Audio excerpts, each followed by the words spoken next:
Got a crit in 2 hits. Answer decision, right? They moved the dumpster inside? Yeah. It sits behind the counter and changes the prices.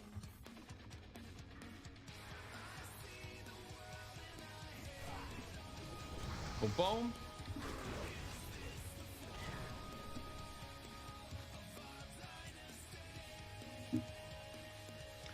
Bum, bum, na, na, na, da, ba, ba, ba, ba, ba, ba, ba, ba, ba.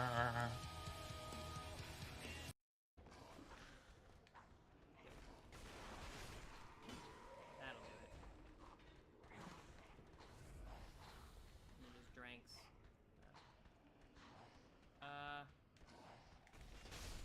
There we go. That was pretty swanky, if I do say so myself, and I did. Blap.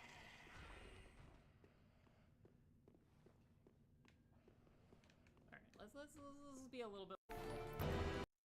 All right. I think we should be good if you're good to go. All right, dope. I lost Kara's audiobook before I could hear the whole thing, and now I'll never. Hey, y'all. So, listen, y'all regularly, want me to hobby more so you can see me fail in a spectacular way. But joke's on you, because I have a guest today that's going to help me do better on a regular basis. Charles, welcome, dude. How are you? Good, brother. How are you today? I'm doing pretty all right. So I've been pretty excited for this box with Moff Gideon and the Dark Troopers and the Death Trooper. Tim, don't suck. Ryland, thanks. I'll do my best, man. But Charles, what are you assembling today? You're also doing some Shatterpoint, right? Yeah. I'm going to be putting together the Count Dooku's box. So Hell Count yeah. Dooku, his 2 droids, and Django.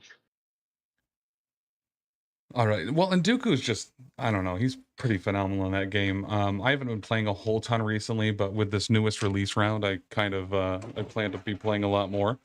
And Dooku is by leaps and bounds kind of like one of my favorites that I've been playing with. And Kalani. They do so much dope stuff. I think the maker. What's that? Oh, thank Tiz is being facetious out the gate. I mean, I don't expect any less, honestly. Let me throw on some music as well. I don't know if that's going to come through for you or not, but listen, we'll wing it. Do you have any preferences between like metal or happy EDM, alternative? No, it's all the same. Fair. I'm not really a music person, so All right. even in the gym, I'm usually listening to a D&D podcast of some kind. What are your go-to D&D podcasts? Usually Critical Role. Hell yeah. So if once I get caught up with that, then I'll find a new one. I know you guys got your alls posted on Patreon that I need to go to. Well, no, because you fixed the one on Like Spotify and stuff, like the regular releases. Yeah. I think I got corrected. Yeah, we had this issue where I guess like our provider defaults to having a maximum of 200 episodes. So when we got to 200 episodes of Kapapa, it started kicking off like the first few like intro episodes, and it was like, yo, this is not good. No one wants to start on episode 6. But thankfully it was like a really quick fix. There was like a setting hidden in a menu in another menu that just said like, hey, the maximum amount of stuff you can have is 200 by default, and you can turn it up to 500. It's like, okay, cool, great, thanks. Yep. No, I haven't been practicing tattooing. I've been practicing recovering. So I have not had a chance to really sit down. This is the first time I've sat down and done any hobbying in a couple weeks now. You know, probably a different circumstance, but hey, same. I haven't hobbied in quite a few weeks. So, and no, Tiz, nothing from PCN yet, because I don't have the bandwidth to listen to more than one story at a time. I'll get confused and can't figure out why things aren't matching up in my head the way they're supposed to be. I have that like playing in games, like, you know, if we play multiple like different games in a week, I'm like, wait, I think I had this item, or I was doing this, or I'll remember plot points from a different game. And yeah. Yep. Yeah. So I definitely can't do that. Trying to listen to stories, I just get confused and off track. I don't have the bandwidth for that kind of lifestyle anymore. There was a time, like kind of right out of high school, where I was playing in what felt like probably 3 or 4 like D&D 3.5 games in a week, all with different GMs that, you know, have their own styles and speeds, and some of them were really like RP heavy, and others were just dungeon crawls, and then others were like a brand new GM, and I would definitely get things mixed up in between. Yeah, so nope, I can... it's a younger man's right lifestyle. I can't do it anymore. I feel like I'm gonna just explode this glue bottle over this chess piece for Gideon. I just opened it, so it probably just needs a little bit of priming, but... Or I didn't open it all the way or something. Oh, there's one more click to do. If you've been squeezing on it, it's all going to come rushing out now. I know. Yeah. Maybe there's more clicks, actually. There's a few more. Okay, we'll get there. You know, that's what the lid is for on those super glue bottles, right? What? To turn it so you can open it all the way. Wait, really? Oh Yes. my gosh, that's so much easier. Okay, yeah, leverage is a hell of a drug. Oh, yep, definitely. Oh, yep, that's a lot. All right, let's hope this is the right... Nope, that's upside down. Oh, my fingers are already stuck together. All right, we're starting real strong today. I actually do use toothpicks as well as I have one of these old plastic hobby tools that I don't mind getting super glue on. So I do use toothpicks every once in a while, or this little guy for applying adhesive on like smaller parts or more intricate parts where I don't want the super glue all over the place. Yeah. Well, and this is, it's been a hot minute since I've used like actual super glue. I just kind of grabbed what I found here, and I have the regular gel control Loctite, but then I also have the ultra gel. So that's what I'm using today, because I couldn't find my, my rubber cement stuff. I'm sure it's here somewhere, but like put a new desk in here, and I no longer have access to the drawers because I'm like using the old desk as an L. Hey! Mirror image! Hello there! Hello, Bot Nation. We are going to be building some bots today that have maybe not really bots, maybe half bots. Is there only one head for Gideon? I guess that makes sense. Well, seeing that none of us have actually seen the sprue. Yeah, fair. I think this one's out. AMG made a post today about this one being out and asking for paint jobs and stuff. So maybe this is one we're a little behind on. Oh, there's the head. You know they are number and letter coded, right? Yeah, I did remember that. Okay. But like when you look at this sprue, there's different I guess everything in A would be Gideon. That would make sense. So I should only be looking in that upper right hand corner. Okay, yeah, that probably tracks.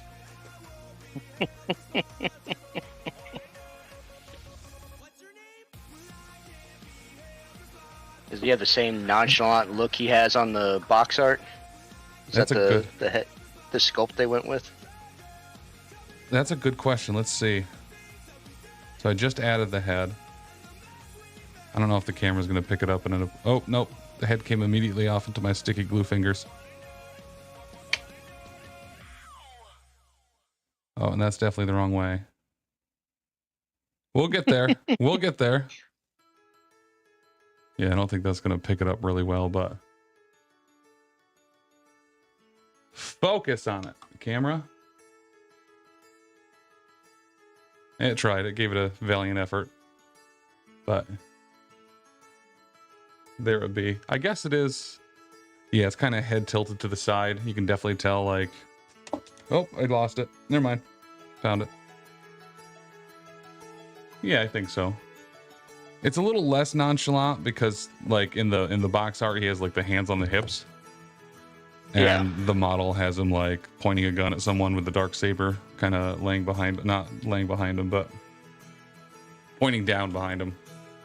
Watching Tim assemble models gives me an ego boost. I may not be the best, but he sets the bar so low, even a blind paraplegic can do a good job. Well, listen, man, that's what we're doing, right? Is making anyone feel like they can hobby.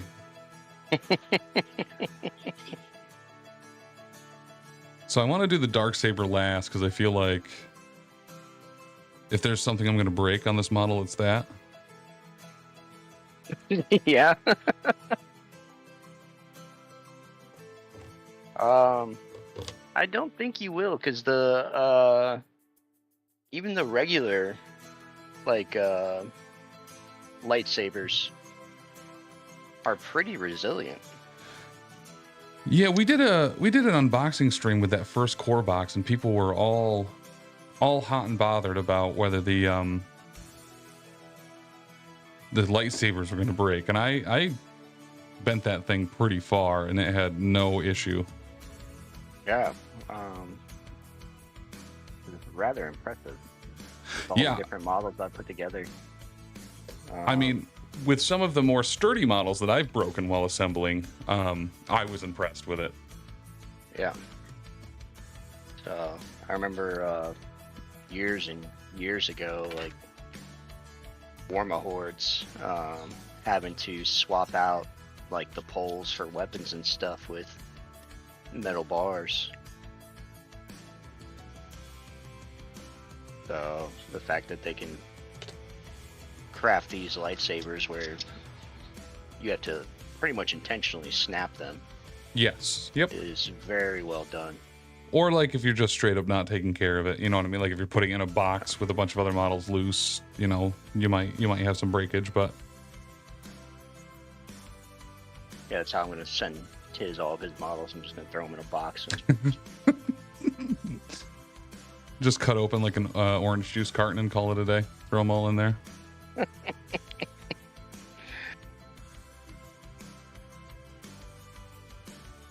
Well, the camera is flipped upside down, so I'll try to remember to do this. Upside down on whose? On mine. Maybe it's not. Oh. Maybe it flips it back around for others, but like the Gideon box here, like on the screen, is upside down for me. Okay.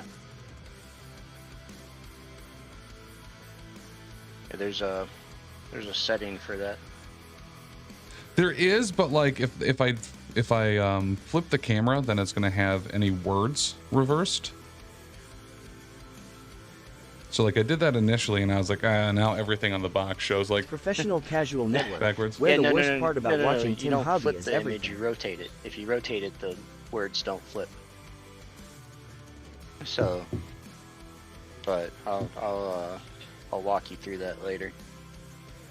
No, I'll try to rotate it right now. Let's see what happens. Oh. The transform. Boop. Then if I flip this around, yo, okay, you can just read. Okay, that's dope. Yeah, I didn't realize it was, it was overwhelmingly simple.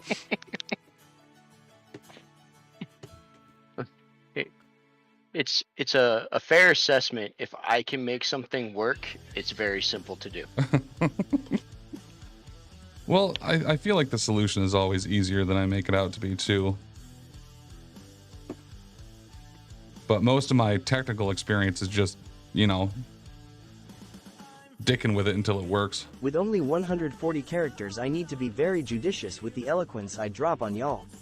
I'd love to wax on for a while, but I am limited. What I really want to say is, oh darn. Oh darn. What happened? No, Xpaxis had a text-to-speech that said, with only 140 characters, I need to be very judicious with the eloquence I drop on y'all. I'd love to wax on for a while, but I am limited. What I really want to say is, oh darn. You could have had 3 more letters in there, or 3 more characters, but the ellipses in between really want to say oh darn, I think was very impossible, or very possible, or very, what's the word I'm even looking for? Purposeful. Probably not. Does Tim even know where his ruckus is? Yeah, it's in the other room. Some of it is. Some of it's at home. Because I brought him home to Prime and forgot to bring him back. But that's most of Grieve. Not Grieve. Got Moff Gideon. I want to call everyone Grieve Karga, and it's just not the case.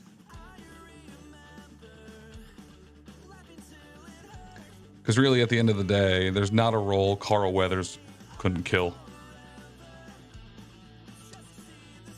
Is that the actor? Yeah, he played Grieve Karga. Not He was really also, was it him? names.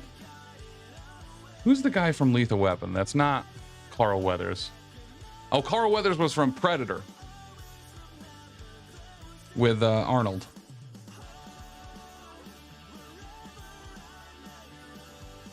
Look at this. Dry fitting it ahead time. It's like I know what I'm doing.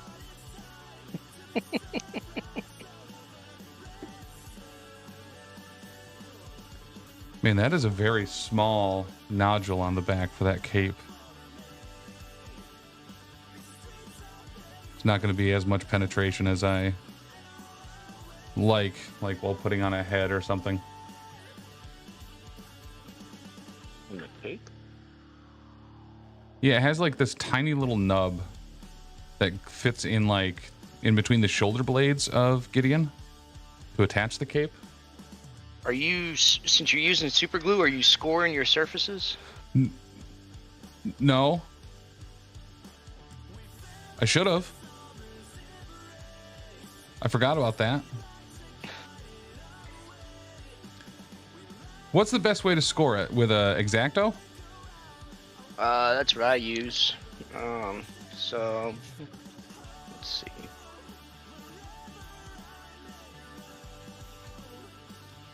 I was about to ask Lindsay if she wanted me to put these on the base, but I'm going to be painting these, so I guess I should ask myself that question. So, like on this pack, I wouldn't score this normally, but because I also use plastic glue, but on this pack, since it's just a little tab, if I'm using super glue, What? I would just put an X on that little tab. Okay. Why is Charles' And camera then- so much better than Tim's? Oh, I'm using like a little tiny document camera. Why do you not like my cuticles? You can probably read my palm with this. Look at that. There's that line and this line. This one here. This other one. So, not awful. All right, let me go grab that X-Acto knife. That's in the other room. I couldn't find any of my hobby tools for the studio, so I just bought new ones yesterday. That didn't open that one, so I'll be right back. What are you butchering this week, Tim? You have something I want squad back.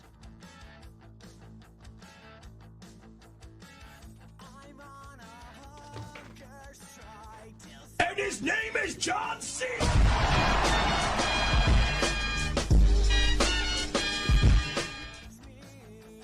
Oh, we gotta get those. We gotta get those GIFs up towards the front of the screen, huh? Sound alerts, is that it? There we go. Boom. That way they're not as hidden. Hey, chicken sandwich. How are you, man?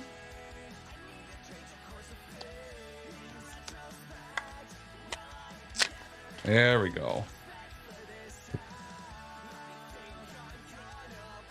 This comes with extra blades. That's kind of cool. I definitely won't lose these. Oh, the knife. Yeah, the X-Acto. This is I was like, you got extra dark blades? I'm like, why? well, you never know. Maybe you want Tim, one for Darth getting Maul. hotels for other cons now. You or me booking ACO ya dingle. Dude, if you want to book it, by all means, book it. Rev, unless you want me to, I'll take the points. I won't be able to do it today. Well, maybe I could do it today. For ACO, by the way, if you guys are thinking about going to ACO, we will be streaming it there. Come hang out with me on my birthday. Weekend of June 15th in Atlantic City. I feel like cleaning up some of the mold lines would have been a lot better before assembling the model, but listen, now we have a practical lesson to remember that in the future. Man, it's a shame you didn't have a video that told you to do that. You know, that's a very valid point. That's a very valid point. The Darksaber is the part I'm scared about. If I'm going to mess something up, it's probably right here. But it looks like I probably got it. Tom, I know you are dumb, so I will give you some advice. Something my uncle used to tell me was that you should always fight fire with fire. He was a smart man, but a terrible firefighter. That's good, Dr. D. I don't know if you can hear those redemptions coming through, Charles, but Dr. D's was, I know you are dumb, so I will give you some advice. Something my uncle used to tell me was that you should always fight fire with fire. He was a smart man, but a terrible firefighter.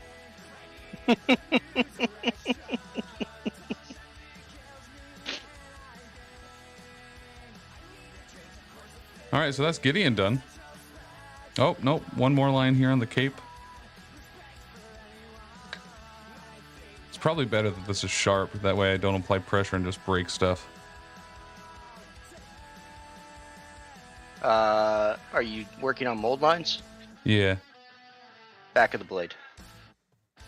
Okay. Oh, I knew that. That's something I learned from you before and I've completely forgot about. It's okay. I know you don't listen when I talk. Wow. It's just that I don't retain most of when people talk. I do listen. You hear, you don't listen. That's actually probably not an awful way to put it. All right, so that's him all cleaned up and good to go. So he can be primed tonight.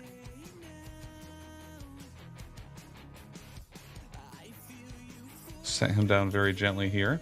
The best advice Dallas ever gave me about hobbying was, never So I let got Tim this France near really your model, offensive sticker no matter if from they are painted, Monument built, Pro. or still on the sprue. On one of the orders that I got from them, it says "Don't eat the paint." I really like that. I saw that was one of the first things I saw. The best advice Dallas ever gave me about hobbying was never let Tim France near your models, no matter if they are painted, built, or still on the sprue. Thanks, Rylan. Listen, that's why they put me behind a desk and not touching anybody's models. They know better. All right, so we need to find B1 and B2. Looks like they're right here and here. That's a lot bigger than the picture makes us appear.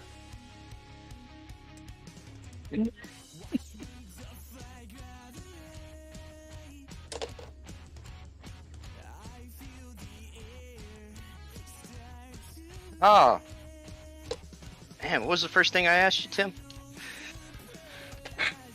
Yeah. Tim, where's your Adepticon hobby mat? I don't know. It's at home somewhere in a tote.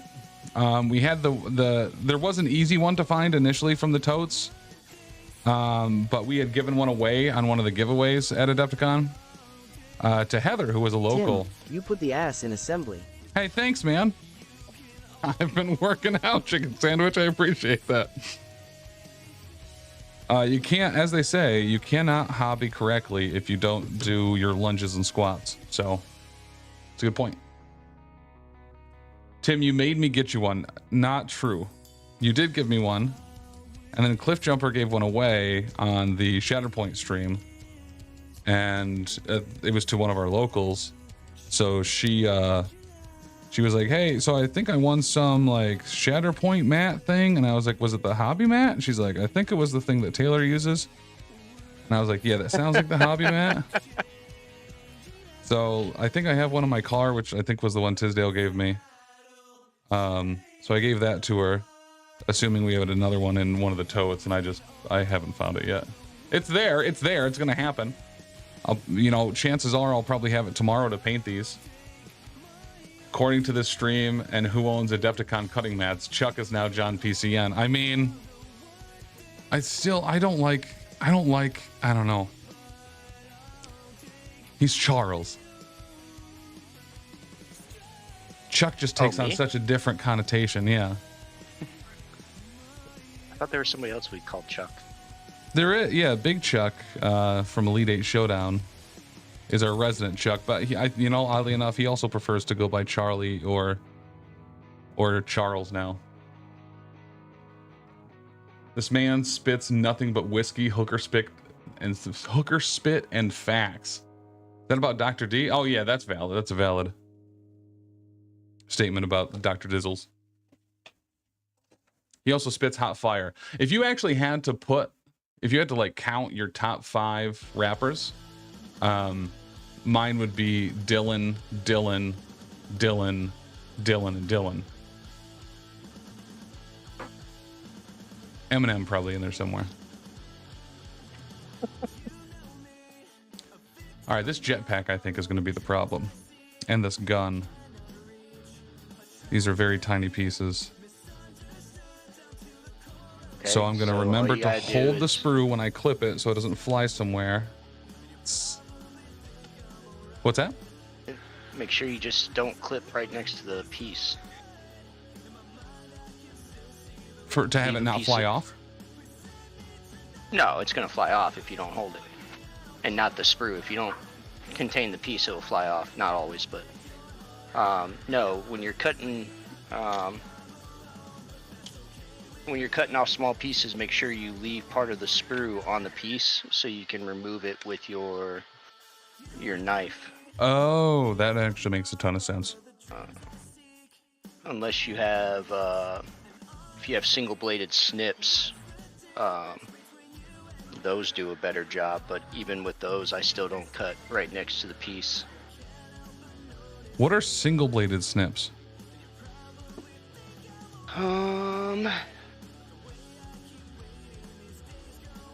Where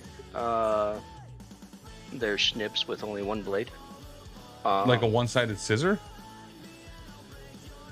I would imagine, but I don't know where my god hands went.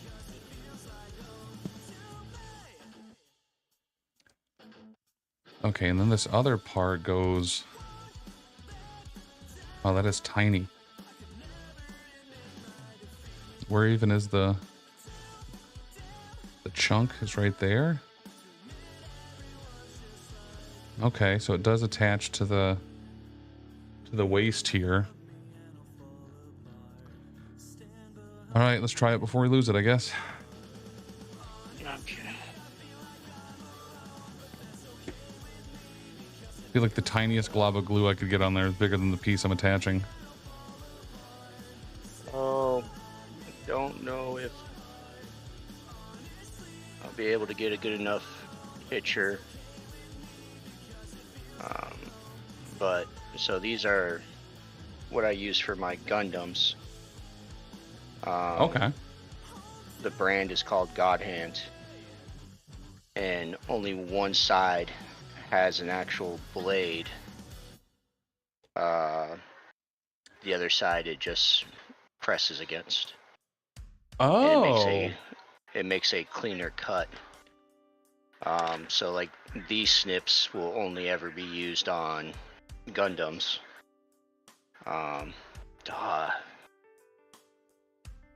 So much water in the air here. They're rusting out. That sucks. Is there a way to prevent that?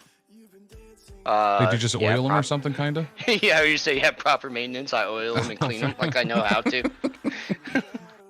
Treat it like a knife instead of a tool that you keep in your garage. Fair. Oh, someone's knocking. Hold on 1 second. Someone's actually here, I think.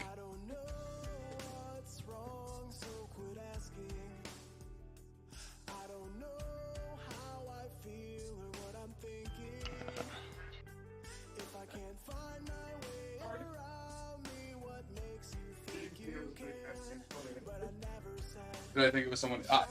You always have to kind of expect that a little bit. Are you building something, buddy? I am, bud. Wow, what you building there, hamster? Oddly enough, this is the other Charles. Oh, well, we're all hot full of Charles today. What's up with that? Strong use of a word, building. Yeah, to just build. I know that. What are you talking about? Rude. I'm literally doing it on camera. Like there's unfathomable proof of it. Chat, what you don't see right now. Who said R.I.P. to me?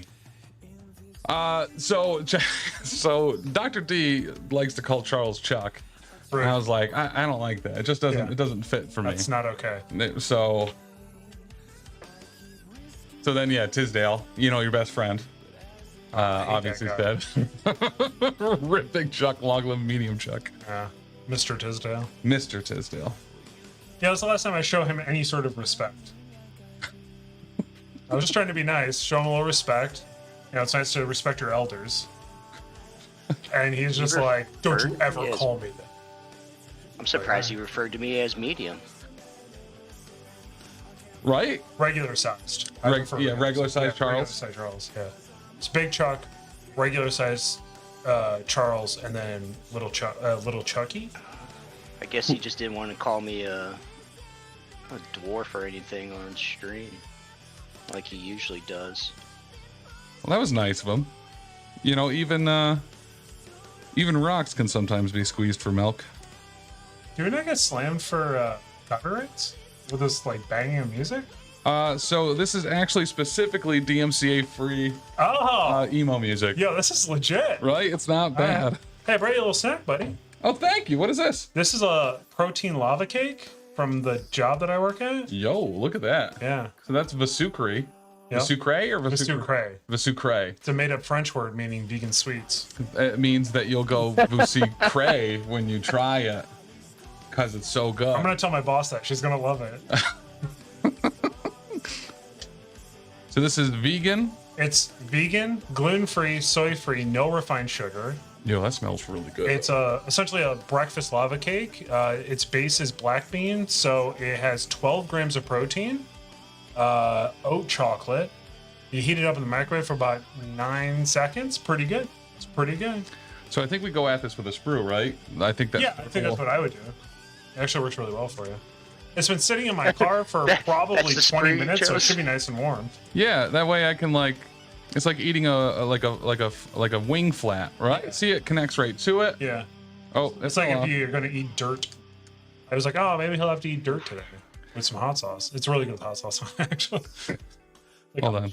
Like a Mexican cake. We're gonna get this. Oh, this is painful to watch.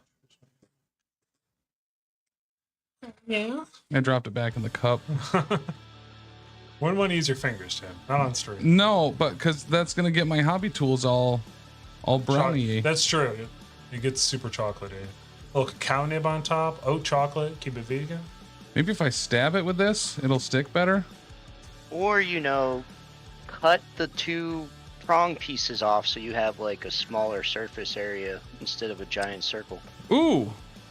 Okay.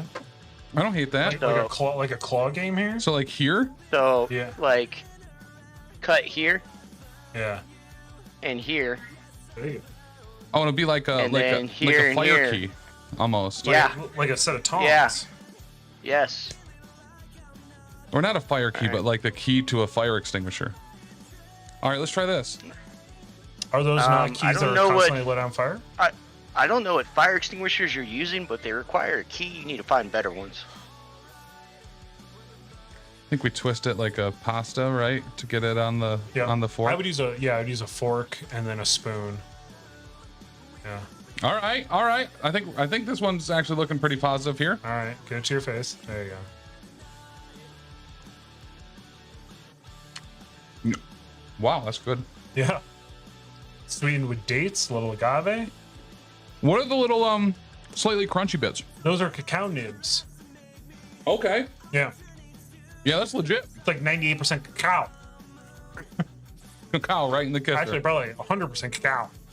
All right, so I cut out the centerpiece. There you go. And now I can. Oh wow! You can, like pinch it, right? Pinchies. This is actually how I eat hot Cheetos, so I don't get the dust on my hands. Oh, you are such a weeb. Okay. Mm-hmm.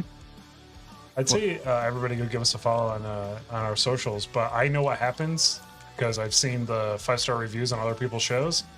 So I don't really want people of this caliber, mainly our friends, following my social work.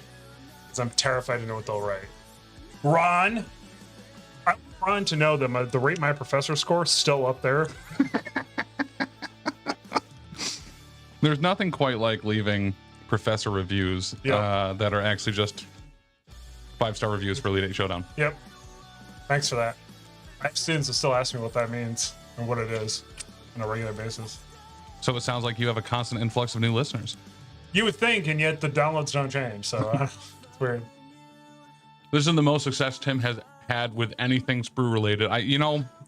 Mid-table, you're probably accurate there. This is working real well now, though. Yeah, cruising button. Give it another 45 minutes. I'll be halfway done. Yeah. Well, it's important to pace out your snacks. You know what I mean? Correct. Yeah, you don't want to get too bloated or anything. Yeah. What are you building, buddy? A loss of appetite, because I'll be nice and full. Not like loss of appetite, you know what I mean, but... Right. No, you're going to be really full. I mean, 12 grams of protein in one of those bad boys. Mm-hmm. So, there you go. That's like 48 calories worth of protein. Yeah, and no refined sugar, so you're not going to become diabetic again, so you'll be good there. I don't want to let my type 2 diabetes and get type 3 or something. Exactly. Oddly enough, there's been studies recently talking about that Alzheimer's is type 3 diabetes. Oh, that makes sense. Mm-hmm. Yeah. Constantly forget to take it. My mom constantly forgets to take her insulin, so it's very possible. All right, but yeah, my mom's insulin's in the car, so we should probably hurry this up. It's warm outside. Yeah. It's supposed to be refrigerated, I'm pretty certain. Yeah, I mean, I got like 5 minutes. I'll be all right. Oh, nice. Okay. Yeah, before it really starts setting in. So, all right. So both of you, both Chuck and Charles, when you have a miniature that you're putting together that has 2 hands that are going to be connecting to the same weapon, either a spear or a gun or something like that, okay. What's your general go-to there? Like, how have you hobbied around something that can be really frustrating for people, specifically me? I don't understand the question. What are you saying?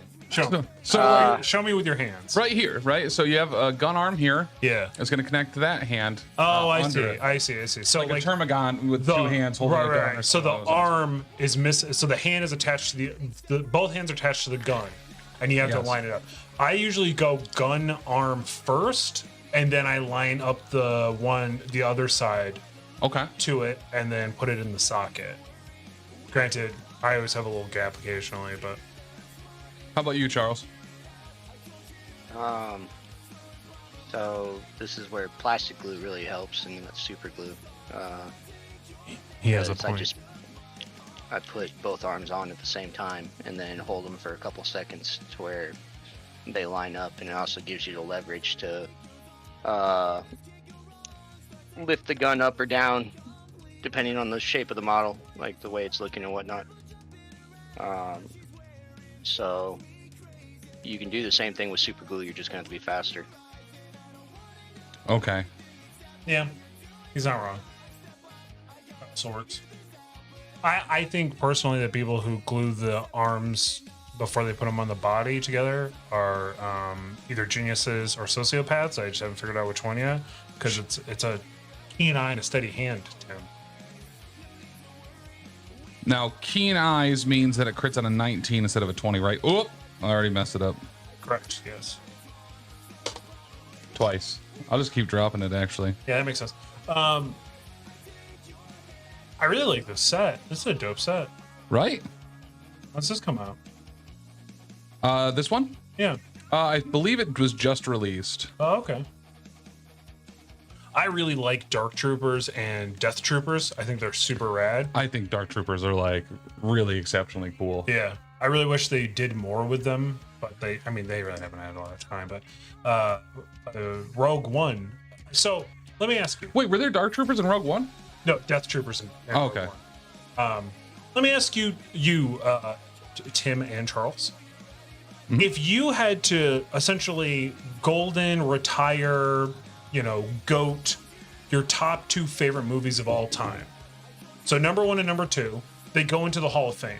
They're just forever cemented in that. After those have been removed from your top 10 list, what does your list look like? Does everything just shift up by 2? So, like, essentially, your number 3 would now become your number 1? Or does your list entirely change because now you look at it and say, well, I don't like number 3 nearly as much as for a 1 position spot? That's a really good question. I would assume I would change the whole thing. I think I've been leaning more towards that, yeah. Because my 3rd favorite movie, I don't think ranks high enough for me. Yeah, but if you have something else that's better, why isn't it 3rd? Because I actually write mine in stone, so it's really expensive to change it. It's like really expensive. I didn't know if it was more like a oh, I've absolutely botched this. Oh, fat finger in it. Botch it. Because I'm stupid and he didn't let the glue dry. No, I was letting the glue dry, but then I moved slightly and it ruined everything. But I think we're back. I'm just gonna hold it here like this and not move. Just hold it here and not move, and I'll be fine. But yes, so very specifically, when I'm making a list like that, I'm constantly comparing every other one to my top spot. Okay. So without the top 1 and 2 there, yeah, my 3rd place might change. Yeah. Okay. Because 3rd place is normally reserved for something for me that's like really good, but not really capable of getting a 1st place spot. So with the 1st and 2nd gone, that might change because they should be a runner-up because they're missing something. Yeah. Why is it Funny Games? That's the real question. Why is my 3rd place Funny Games? Yeah, why is it third? Why? If I remember correctly, that's a great poll. Elite 8 Showdown on all podcasts and platforms, go check the archives. Funny Games was like ranked real high for you, but it wasn't your number 1. Yeah, Funny Games was up there. I think I've changed a bit. Yeah. Since ranking that. Okay. So I don't think I'd rank Funny Games as high. In a similar way of like in high school, I would have ranked A Clockwork Orange really high, but you are 100% the person to rank Clockwork Orange high. But I certainly wouldn't do that now. Oh no, I just do it ironically. I thought Clockwork really Orange was good. I think it's a phenomenal book and film. I think it's fine, but it's not the best. It's not my favorite thing in the world. Here's the thing: I've never met somebody who liked Clockwork Orange, who I had a conversation with and also enjoyed the conversation with that person. Oof. So it's kind of rough. Yo, those chocolate nibs, the bigger ones in there? Yeah. That's pristine premium oat chocolate. That was oat chocolate? That's oat chocolate. Schwamberg, I think, from Illinois. Wait, what? No, I don't know. No, I think it's called. I regularly get corrected that it's not Schwamsburg, by the way, by my boss who lived in Chicago for a while. Oh, really? Yeah. Regularly corrects me when I call it Schwamsburg. I'm not sure if you've seen the news, but Adepticon not going to be at Schwamsburg anymore. No? Nope. Oh, no. Yeah, you're not going to have to fight geese on the side of the highway anymore, that's for sure. I can't go to the Tuck and Rub down the street anymore? No, shout out to my girlfriend. Hooked me right up. It's going to be in Milwaukee next year. Skokie? Mm-hmm. Actually, I don't think Skokie's in Milwaukee, but... Oh, is that a place? Cheese Town. It is. Wisconsin is kind of like the whole town of cheese. Yeah. The biggest cheese town in the U.S., I think. Why the move? Needs more space. Wow. So let's just go halfway across the country? It's like an hour away from where it currently was. Wisconsin's right next to. Oh, is it really? Oh, okay. I always think Wisconsin is up near Minnesota. It probably is. I'm a very bad geographical person. Minnesota. The governor, why don't you tell me? It's like when you're on an airplane and you get a carbonated beverage and they give you a mini soda. Minnesota. Why don't you tell me why Adepticon's moving? That's my Jesse the Body Ventura. It's not terrible. It's really not. I've gotten to the season, by the way, in Shameless that includes Will Sasso. Oh yeah, as the overly Greek neighbor. Yeah, it's pretty good.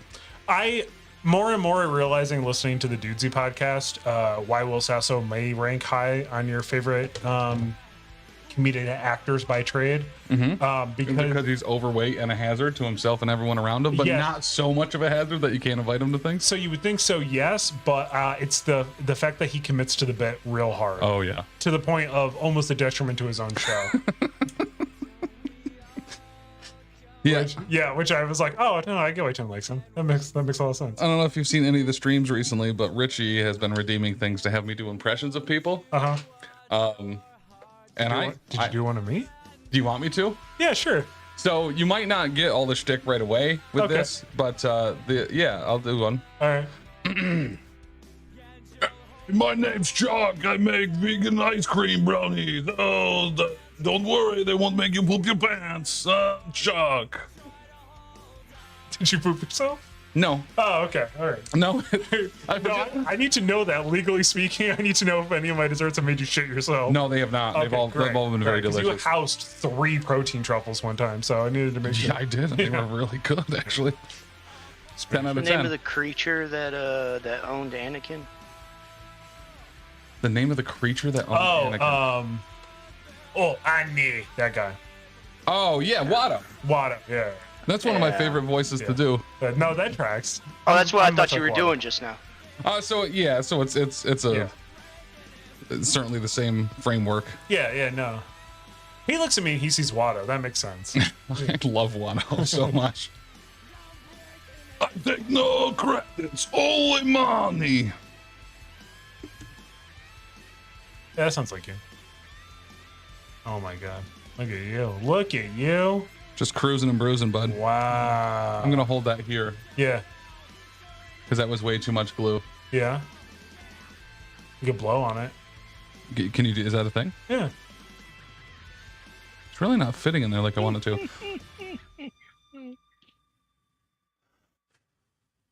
Yeah, blow on it. All right, my mom's insulin's in the car. I gotta go. All right, tell your mom I said hi. You're gonna be available potentially this week, and great. It's only if she falls. Yeah, there's like you can pick her up. There's like a list of doctors and stuff, right? That, like if I need to call somebody. Yeah, it's on her arm. She's got a like a band. Yeah, like a dope tattoo. Yeah, actually. Well, okay. Let's not make that joke just in case. This is an Elite Eight Showdown. All right, bye everybody. Have a good one, dude. Thanks for stopping by. Dude, thanks for this. This is really good. Yeah, no problem.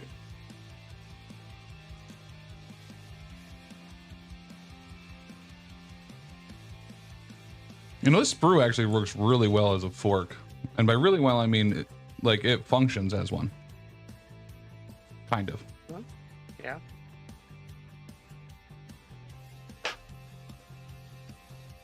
All right. All we got left. You, bud. What's that? So I'm here for you, bud. Yeah, cutting out those center rings. All right, so it was more like that prong. Well, yeah, that was a pro move.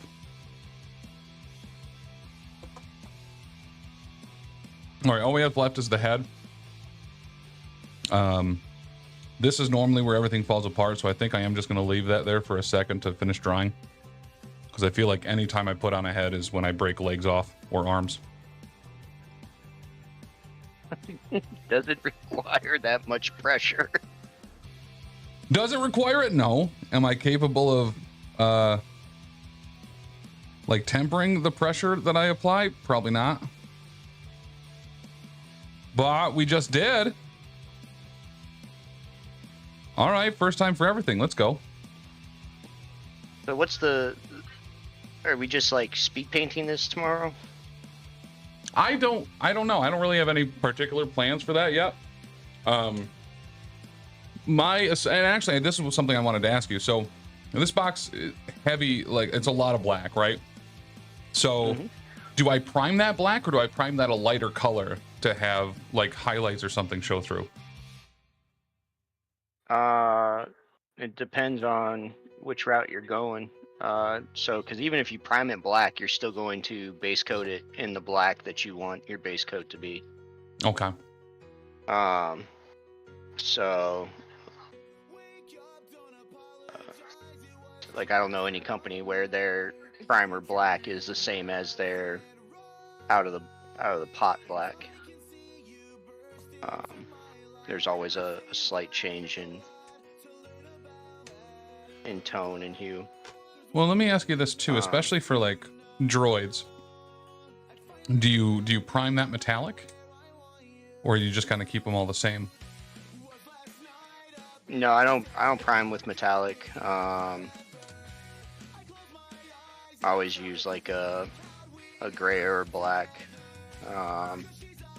If I'm trying to do the, I don't know how to pronounce it, the zenithal, then I'll do that as well. I'll prime it all black, and then I'll work up gray and white to give the natural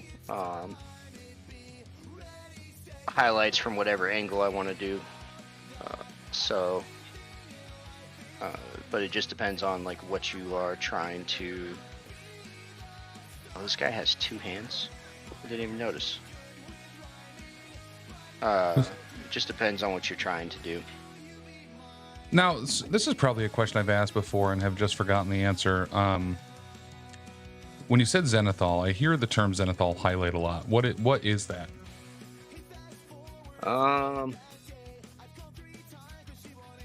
It can be used a couple different ways. Oh, cool! I have something that's out.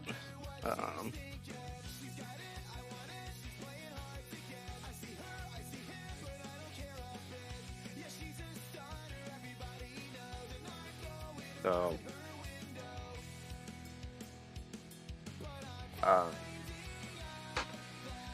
so this right here, as you rotate it, it will just naturally get darker, so you can see that the light is coming from one direction. So it gives you like a mapping. And then if you are working with an airbrush and thin layers, it will give you a natural shade as well to help you when you're painting. Okay. So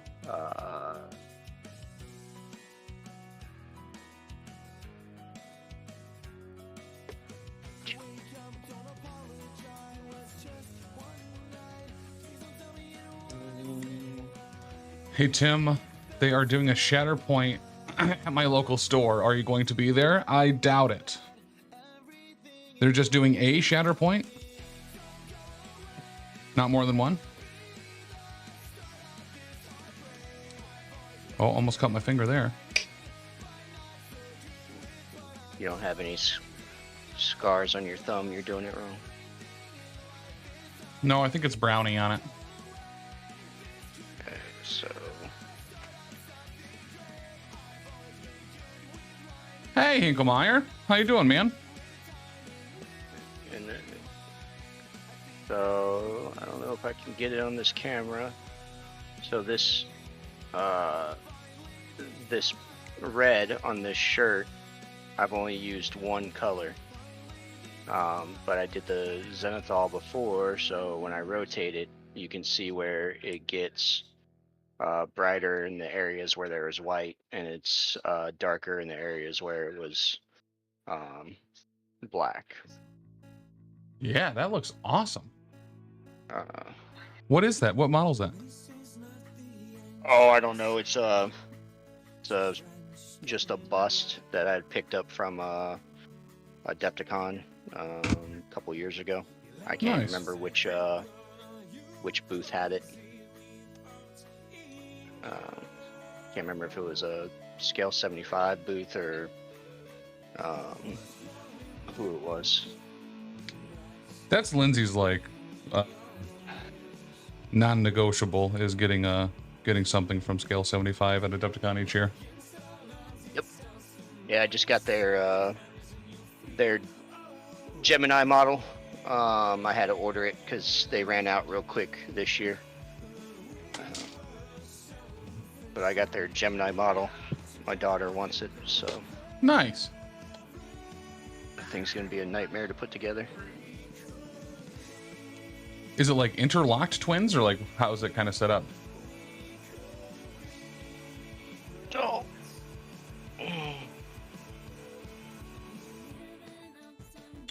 Oh, that looks baller. Okay. So, but yeah, it's gonna take a lot of work to make sure all the connection points line up and everything.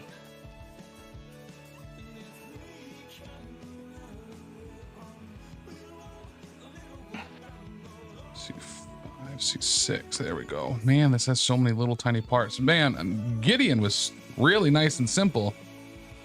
As was the. Oh no, we lost it. I don't know if I want to assemble him with his lightning hand or without. I didn't realize he came with two arms. Yeah, I think mine is with lightning because I love Dooku and Force Lightning's dope. But it also, you know, it makes the model a lot more. Fragile's not the right word, but you just got to take a lot more care of it when transporting it.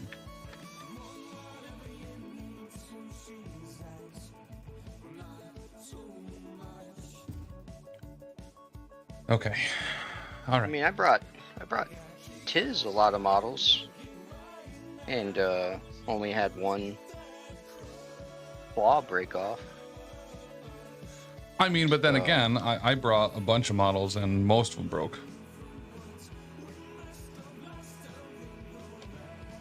But then again, they were just, you know, in like a bucket. So it happens.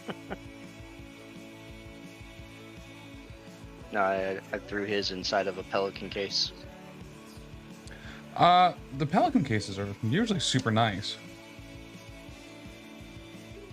I actually think I have a smaller one. I don't know. I have no clue where I got it, but Knowing you, I'm sure somebody just gave it to you. I actually think it's something that like got picked up like a yard sale or something. I think it was initially a someone was using as a gun case. Yeah, the one I picked up to transport the models is supposed to be like a handgun case. And I just butchered the foam inside of it to fit what I needed it to. Yeah.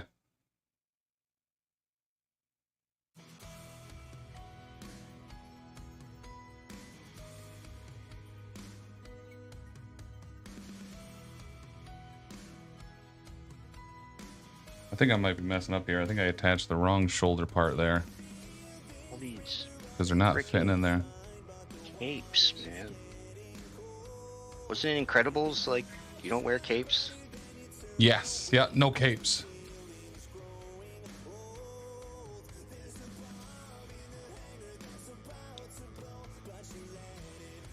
All right, that first one's in there, so we're just going to send her out.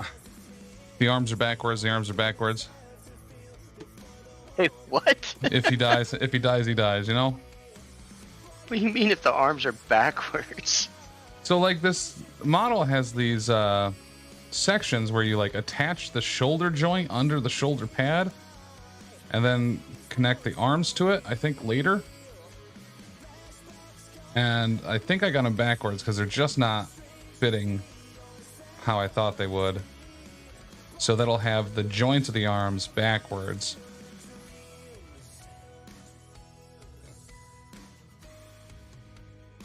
But, you know, it's no worse than a Shadow Cat with a Nightcrawler arm.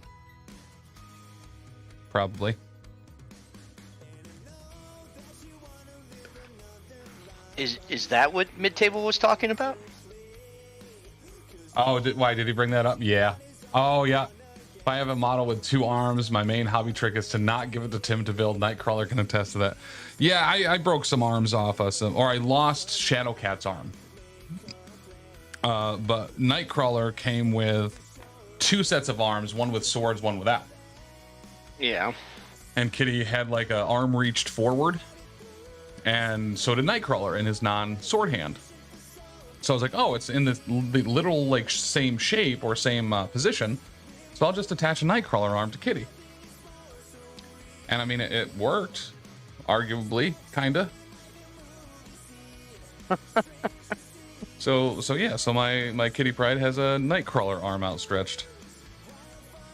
Oh man. Uncle Myers making sloppy joes. I can't remember the last time I had a sloppy joe. I can't not think of Billy Madison. Extra sloppy.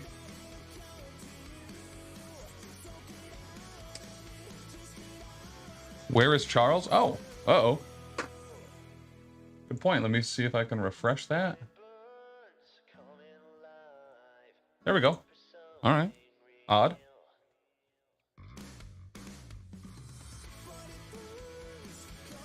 AMG must have shut it down when I showed a scale 75 model.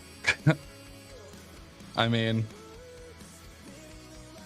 Orva Sukri didn't really like my use of implementation for their product.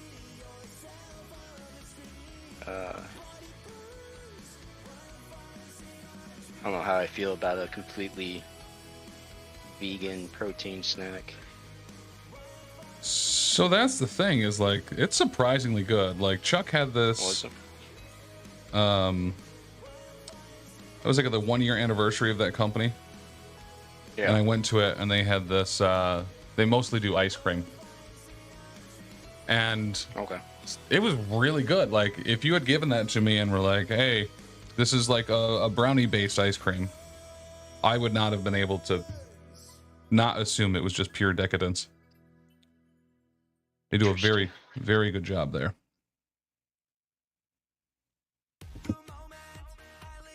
But it also kind of makes sense. I mean, the black beans are probably higher protein than a lot of the basic dairy used in standard ice cream, so. But I am certainly not non-dairy, non-sugar, or vegan, but I don't know, their stuff's good. And doesn't carry the price tag that you would expect something like that to. It's like $5 a pint, just like everything else is. Oh, that's not too bad. No, not at all. Yeah, because usually that stuff is pretty expensive. Yeah, I remember being into like Halo Top for a while, and it was like, oh, I'm taking out a mortgage to buy like a half gallon of ice cream. This sucks. Oh, come on. Did we ever get a new date for the Streamathon? No, we did not. So effectively, it can't be Wednesdays. And Wednesday is kind of the cleanest day for it. But we can't be Wednesday, but that's the best day. Well, it's because I don't normally have recordings or anything after Wednesday. So Wednesday was always kind of the go-to for Streamathons. But Wednesdays don't work for the next like 4 to 5 weeks. So it's either make it Wednesday because then I can go long and it doesn't interrupt anything, or I don't have to cancel anything. Or I figure out a different day for it and just have to do it around that. Do a Saturday, but Saturdays are also normally recording days. Kick Ben off? No, I'm not going to kick Ben off.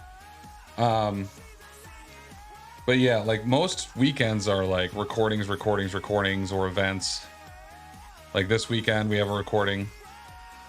Next weekend is an MCP event at the art store in Syracuse. Week after that, Squad Goals. Week after that's Doomstones. Week after that's Iron Weld.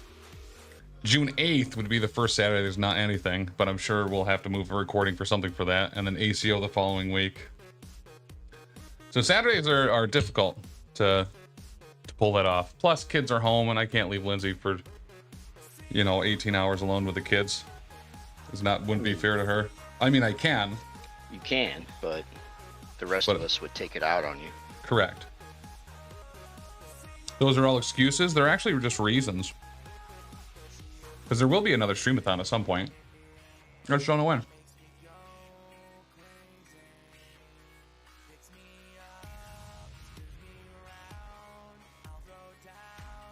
Don't go to ACO, do the streamathon. Do a birthday streamathon. Father's Day weekend. But I think Ben already booked a hotel room. Streamathon June the 31st. Now I'm at a wedding that weekend.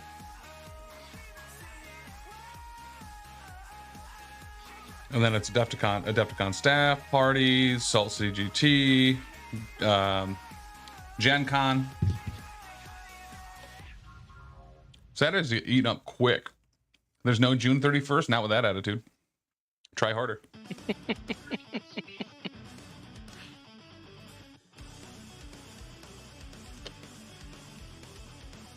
All right, dude, I thought I was cruising on these, but these Dark Troopers have slowed me way down.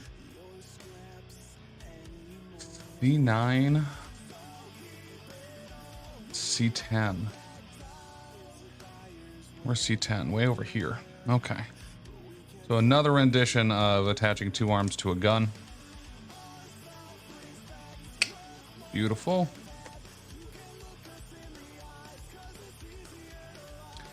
Yeah, when arms are in 2 pieces and you connect them together lengthwise,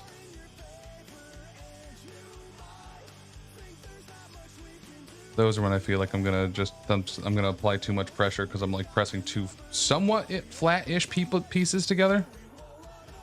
Yeah. Okay, so the gun is gonna go like that. This must attach here.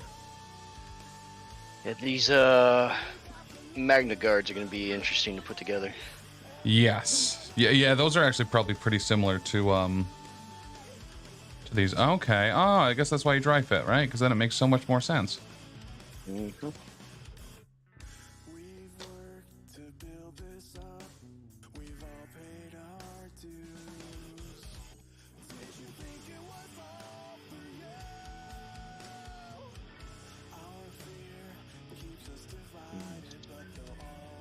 Yeah, these Magna Guards, one of them is holding one of the staffs with both arms or both hands.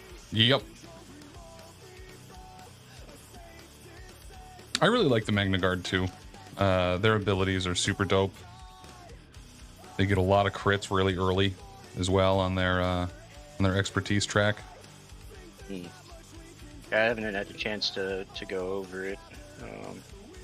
So they have like, because they're guards, right? They kind of have like a thing where you can't target like a primary if they're next to it. Like you have to target them first. And they get all sorts of free movements. Like when a leader moves, they move to follow it and stuff like that. They're pretty cool. I really like them. I'm still, I've never been like a hardcore player, so I always put things on the table that I like to look at. That's pretty valid. I've never gotten past that. I've never gotten the competitive edge for tabletop games. So like when I play, I don't play to lose, but I don't come loaded for bear either.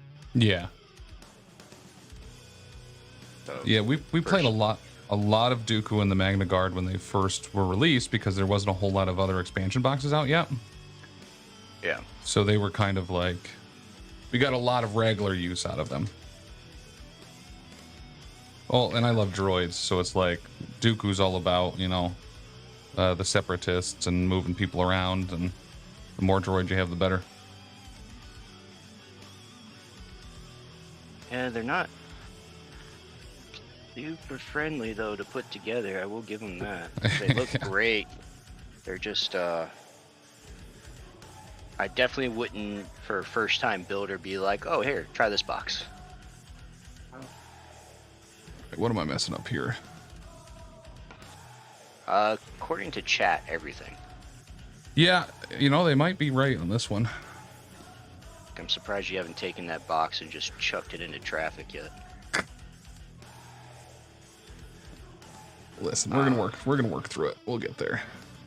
I'm also surprised. I'm waiting for my phone to blow up with text messages from Tiz asking why I'm working on Star Wars models and not his.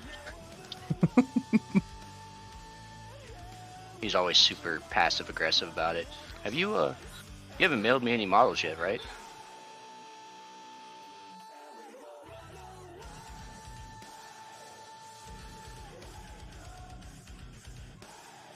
Yeah, we might have wanted to pay better attention to the directions for this one.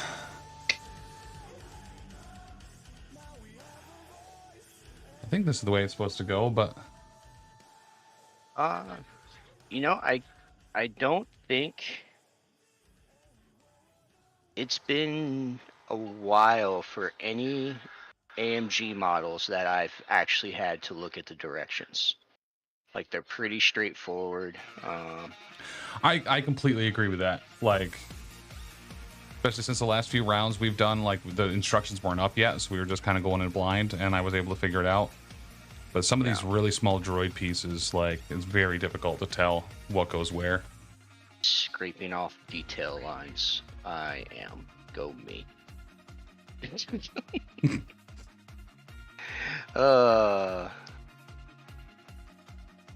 did that on an X-23. I scraped off her detail lines on her pants. I thought they were mold lines, and then I had to paint them in there by freehand. I was so angry. So angry. The amount of times I've clipped off like a nub or something that's supposed to help it like fit into a slot, but I thought it was just like extra sprue part, so I just clipped the whole thing off. Especially in some of the like medium-sized Termagon or Tyranids.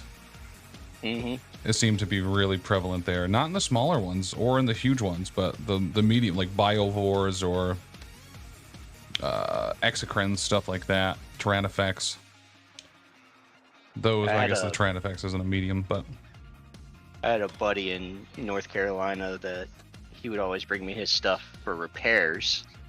Like, he had put it together, and once he found out that my specialty was like the hobby side of the games, it was always his War Machine models. He'd bring it to me in pieces, and it's like, "Can you fix this?" It's like, it's like, "What'd you do?" He's like, "Oh, I didn't put it together right." I was like, "I'm aware." The context clues gave that one away. So like a lot of pinning went into his models. A lot of pinning. So. Rylan, huh? One of the reasons to cancel the sub is had a bad interaction with a streamer. Because I believe in June 31st. I mean, just get on my level. Start getting an extra day every year. One of the yeah, June does fall in a crack. Right. One of the reasons when you go to like cancel a WoW subscription that they gave was that the undead racial ability, Will of the Forsaken, got like nerfed like 15 years ago. But for whatever, I just find it super funny that that's still there. So anytime I end up taking a break or whatever, like I always hit like, oh, they changed Will of the Forsaken in 2007. That's why I'm quitting, even though it's 2019 or 2022.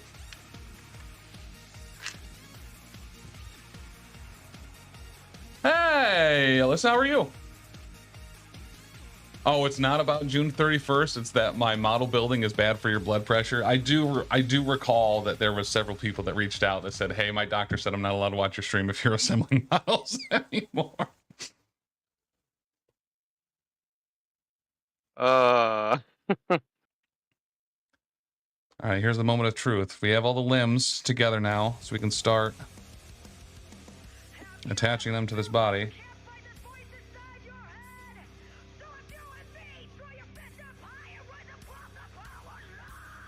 There we go. All right, I think that was fitting at first, but he's just looking down a little bit, that's all.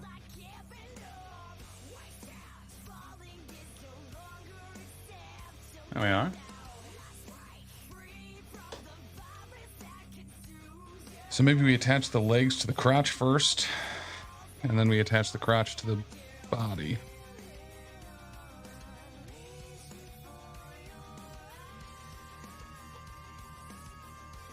Oh, they have a cod piece? Yeah, and the cod piece was in 2 pieces. And super tiny. Actually, I think they did the same thing on these droids.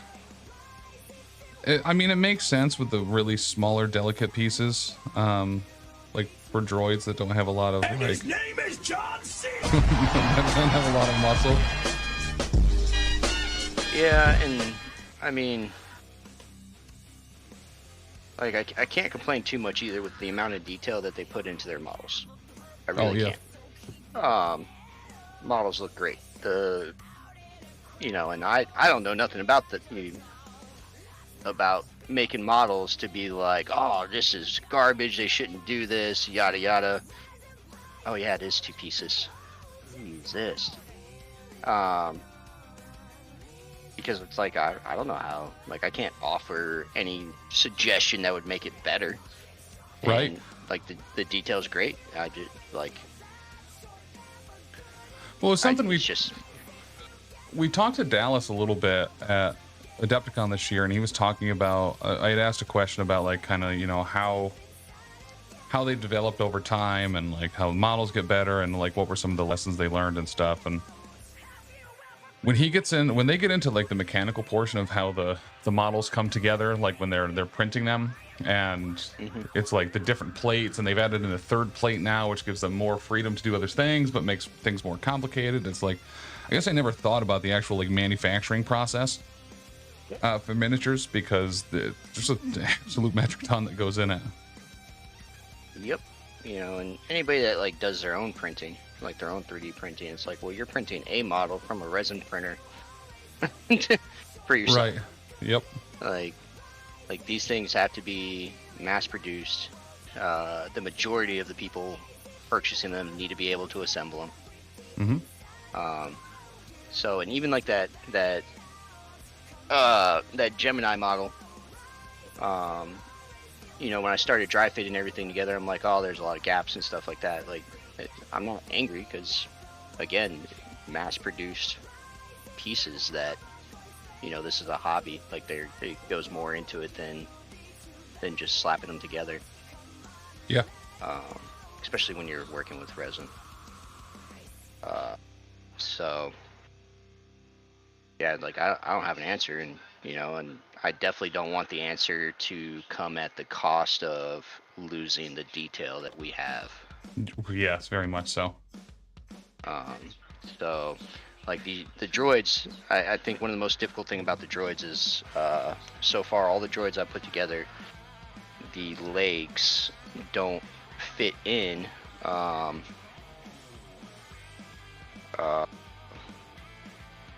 without being able to move them around. Like, they don't have that nice snug fit that, like, the arms do, where you slide an arm in place, or actually any of the other characters, you slide their joints in place and they don't move. Like, there's no wiggle room back and forth.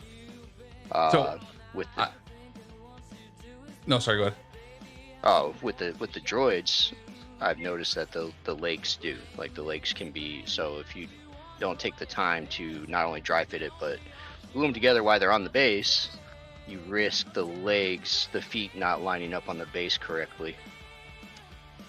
So I was literally just doing that, and I completely agree. And I think a lot of it is like, right, so when you're doing like a standard humanoid,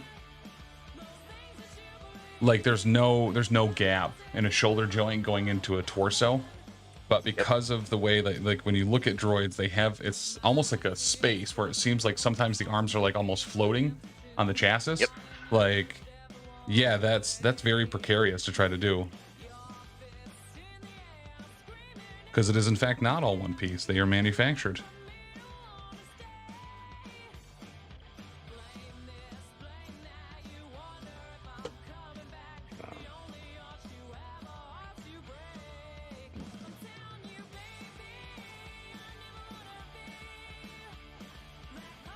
These tiny little pinholes. Boop. And then this one, I'm actually either going to have to look at the box art or let me put the chess piece together. Maybe that will help me know which direction it goes. I did that on, I think the B1s, the first B1 I put together, I put the legs on backwards. Yep. Yep. So, because it looked like it fit, and once I started moving on, I was like, oh, yeah, that's completely wrong.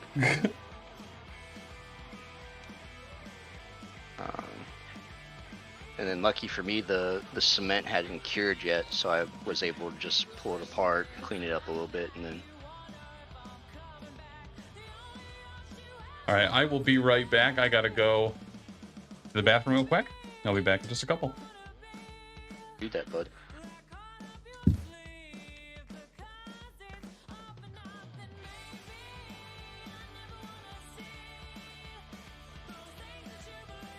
Oh, you poor viewers, he didn't pause the stream.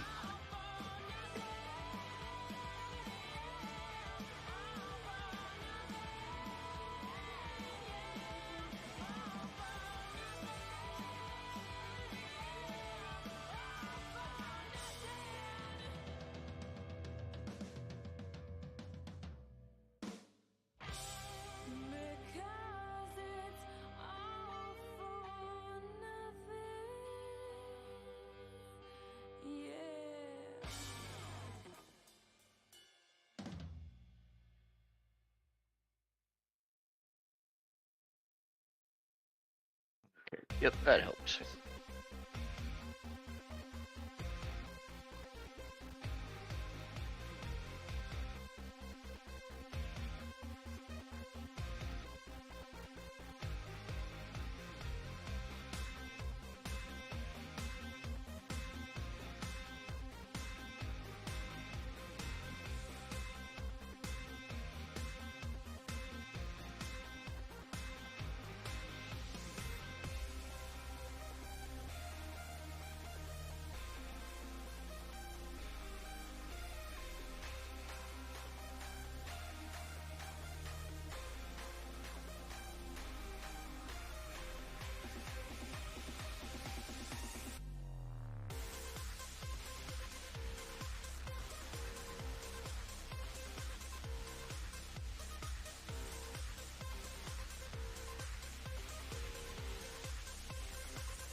Okay.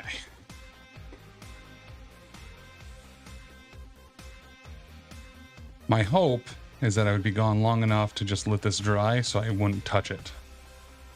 And it appears like that worked. So, you should be okay with super glue. If you're having an issue with super glue not drying fast enough, chances are you're using too much. Yeah, and that's another one of those pressure things where, like, I just don't squeeze the thing gentle enough to get a tiny amount out. I can see using the pin thing or maybe a toothpick to be able to do that a little bit lighter, and that would probably be a good thing for me to do. Yeah, you can. Like I said, I do it for, you know, smaller pieces and stuff like that. Just depends on what you're trying to do. Although I do need to decide what kind of, like, do you want Gideon just painted tomorrow? Do you want him table ready? You want like table ready? And then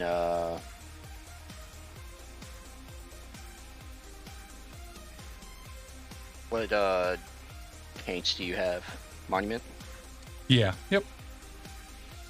And anything I might need to grab, they have upstairs.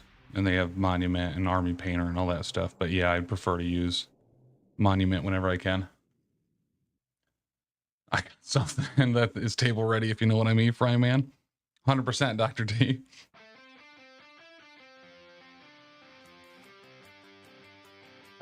I do not know what you mean, Dr. D. I need it broken down. Behold the power of cheese. The hell was that? Okay, that's new. I haven't seen that one before, Alyssa.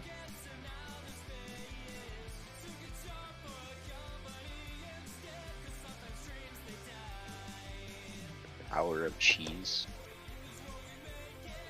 That's like a, what was that? Like an early 2000s ad campaign? The whole Behold the Power of Cheese. It was like a spiritual successor to Got Milk, I feel like. Why no sticker on screen? I'll be honest. I kind of like bootlegged Taylor's hobby setup stream. So the stickers are below, I think, one of the backdrops. So now they should appear up there higher. I had to do the same thing with sound alerts earlier in the stream. But we should be better now, I think. I moved those up. I said, what did everyone think of Calamity Jack, Tim?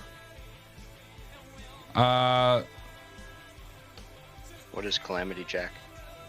If I recall correctly, I believe Calamity Jack is Dr. D's audio drama that was on the Arachne podcast, if I had to guess.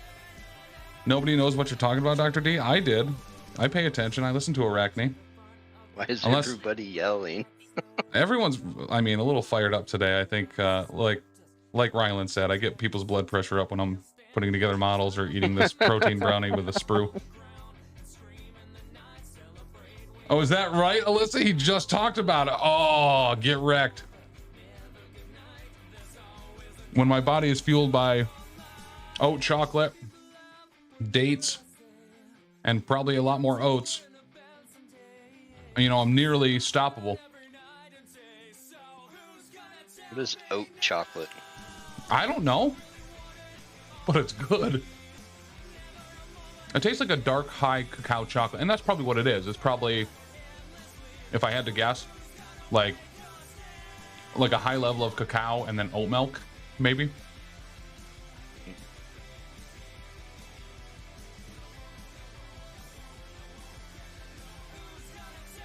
It's an infinity audio drama that is based in Western. See, I knew it.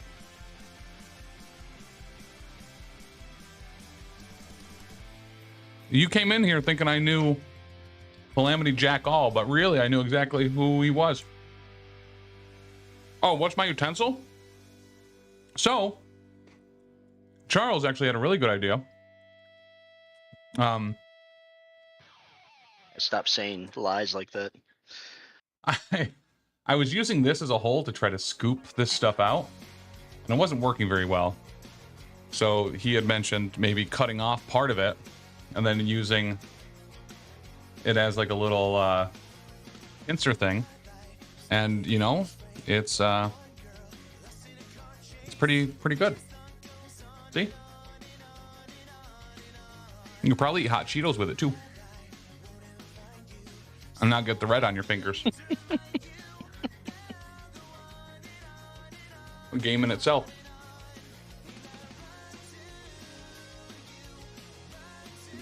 All right, so that last Dark Trooper took me a hot minute. We have the one Dark Trooper left. I think we'll get it just in time.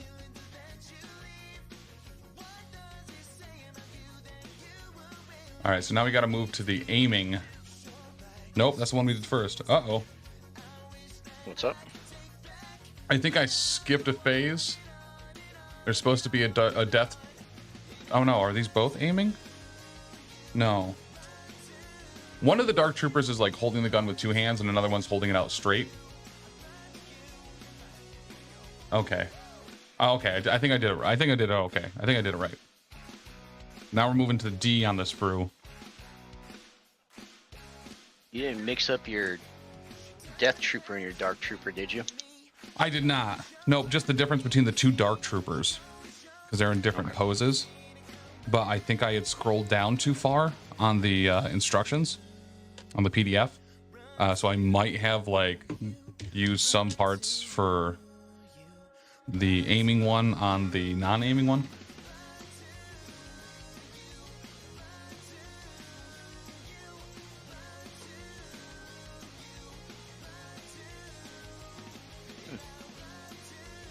But I think we're okay. Okay.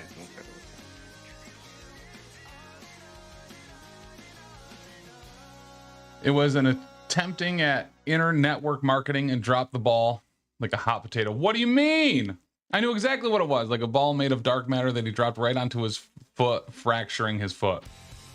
Which means he can't get out of bed, so he can't work at a responsible amount of hours at his jobs, meaning that eventually his financials are going to go downhill. This would, of course, cause his family to leave him. Are we writing a short story? They would go and live with their weekend dad house. Wow, Dr. D, all right. Is this like the synopsis of Calamity Jackson? I don't believe so. But I believe it's probably loosely related. And once again, that's on the Arachne podcast, where Dylan did an audio drama and used some dope filters. There was a bunch of editing. It was actually very good. I'd highly recommend it. 10 out of 10. I would listen to it again.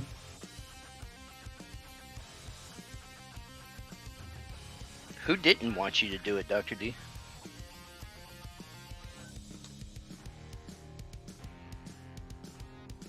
All it took was a short story, but we got here.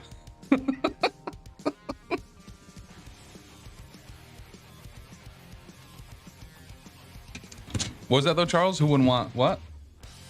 Okay. No, Dr. D made a comment that it was an attempt to be a voice actor, but somebody didn't want him to do it. Oh wait, really? Oh, you can get the. That sucks, man. I know you were excited for that. That would have been dope as hell too.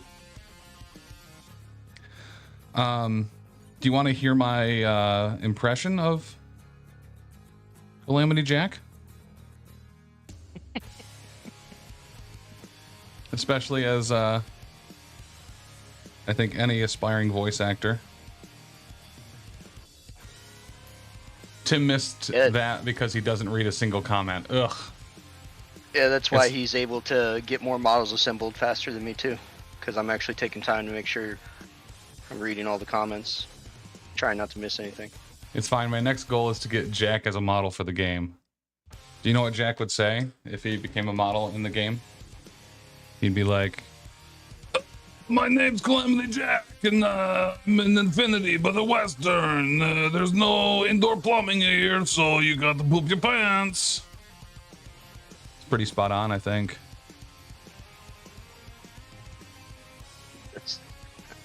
Pretty spot on.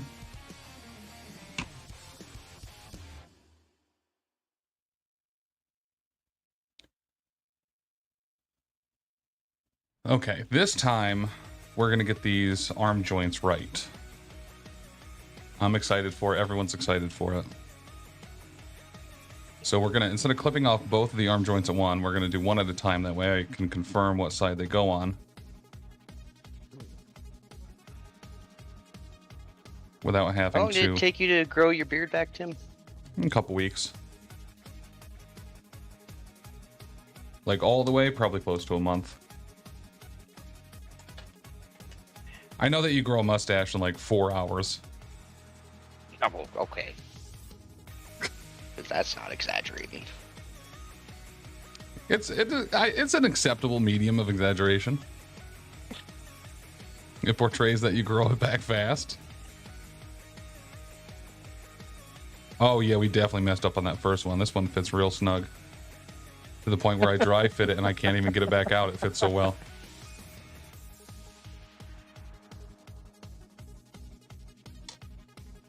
So that's good news though.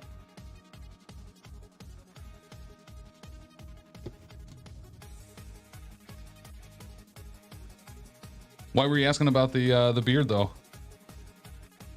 wanted to know if I can grow mine in thicker faster than you. Probably. All right, so I put the glue in the shoulder joint and then immediately dropped the thing on this carpet somewhere. So I'm only laughing because I've done that many times. So I'm gonna get my phone flashlight on and see if we can discern where this bad boy went. I think that's so I only laugh over because it's not just me that has to suffer that fate. No, and this carpet is like beige with brown and gray spots too. So that's either it over there or it's a very large crumb. So maybe we just get down and we start. Oh, there it is. Beautiful. All right, hopefully the super glue hasn't dried and we can fit that bad boy back in there.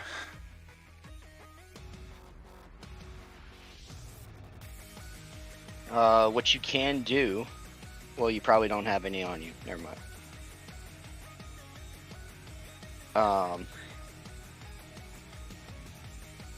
The good thing about super glue, you can take acetone and soften it up.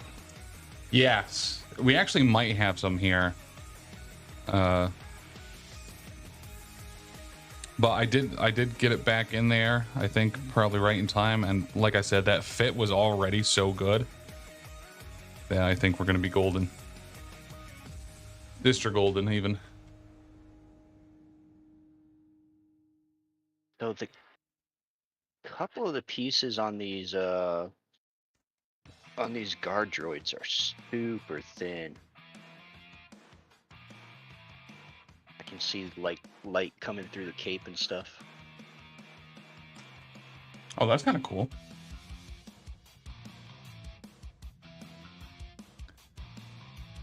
All right, this time we're gonna get this in the joint, and that was way too much glue. And we're not gonna drop the piece. We're gonna go 2 out of 2 here. I don't think Dr. D was impressed with your impression. Yeah, probably not. It's difficult to impress Dr. D. He's a doctor. He didn't make fun of you or anything. He just laughed. He just ignored it. Walked away.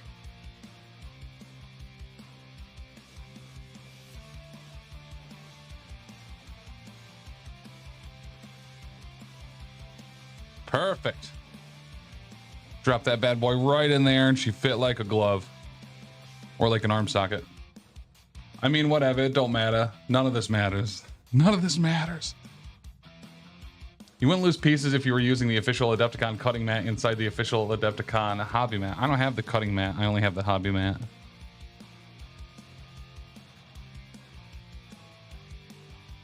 Can people buy those online? Is that like a thing people can do? They didn't know you pay for anything that has Adepticon on it. I pay for things every year at Adepticon. I think the water bottles, like the double insulated ones with the handles, are absolutely worth the money every year. What else did I get? Oh yeah, remember you got really mad at me because I bought that one collection and got that. Oh, that awful. Shoot, what was it? It's like this folding cup thing to hobby with. Like a water cup from, can't even remember the, I don't know, it was part of some package that came with dice and a dice tray and stuff. All right, I think we picked up the whole thing with this sprue. It works. Works pretty well.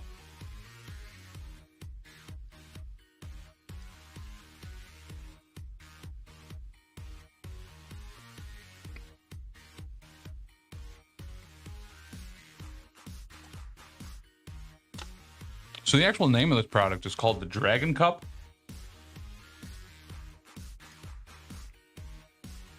Yeah, it's a local store though, right? Yeah. Well, and Suko or Suni Onianta, are the Red Dragons, and they've recently moved their production facility onto campus. So it being Dragon Cup would make sense.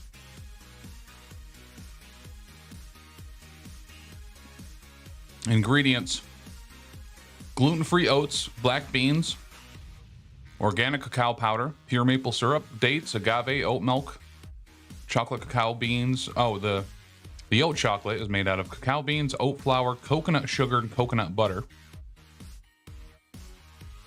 Alcohol-free vanilla,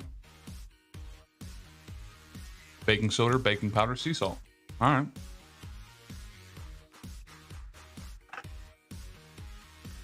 It wasn't a cookie, Tisdale. It was a lava cake. And a very good one.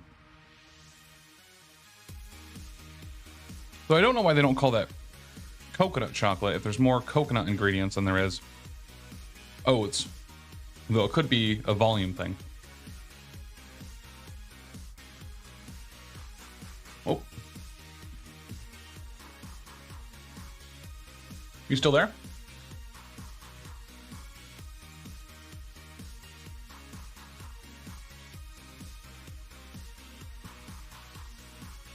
Does Dr. D think we should switch to an entirely plant-based protein diet? That's actually a good question. Dr. D, should we switch to a purely plant protein diet? I think probably not. At least I would hope that would be the answer. But you never know. Sorry, I was treating a patient. Treating him to what? The salty, sweet, frosty treat of Vasukri?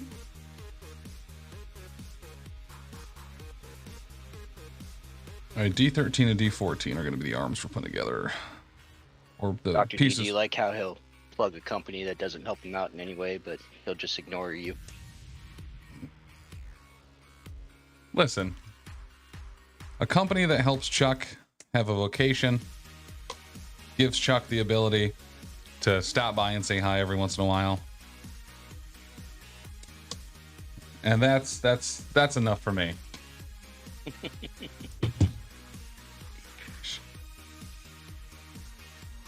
Ooh, she was a surprise, just they were. Thank you for the stretch, hon. All right, these two tiny pieces have to go together now to form an arm. Oof. All right, we can do this.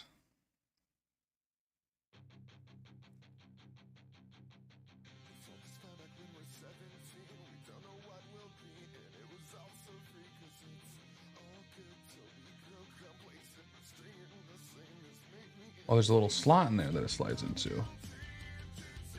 Oh, I had it upside down. That makes sense. I mean, at least we know why you usually have other people do this for you. Yeah. Yeah, there's a laundry list of reasons. They said it was more bioavailable, but as much as people want to say we are not supposed to, humans were designed to murder things and then eat them. Sort of like Yo Mama.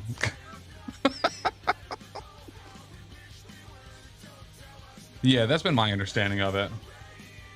And like, there's always the argument too, whether bugs count as vegan or not.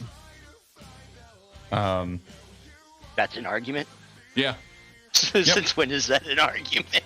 There are some vegans that believe that bugs are vegan, that like cricket flour and stuff like that are vegan. Oh man.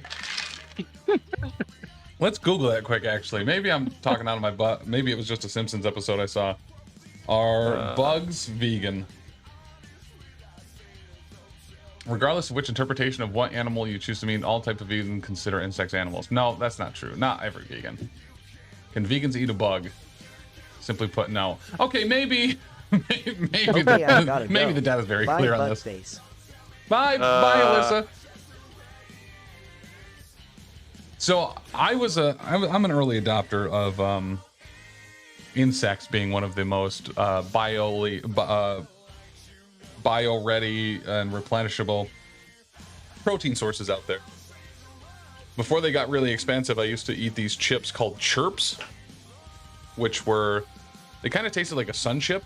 Great texture, great flavors, decent amount of protein in them too, but they were made out of a cricket flour.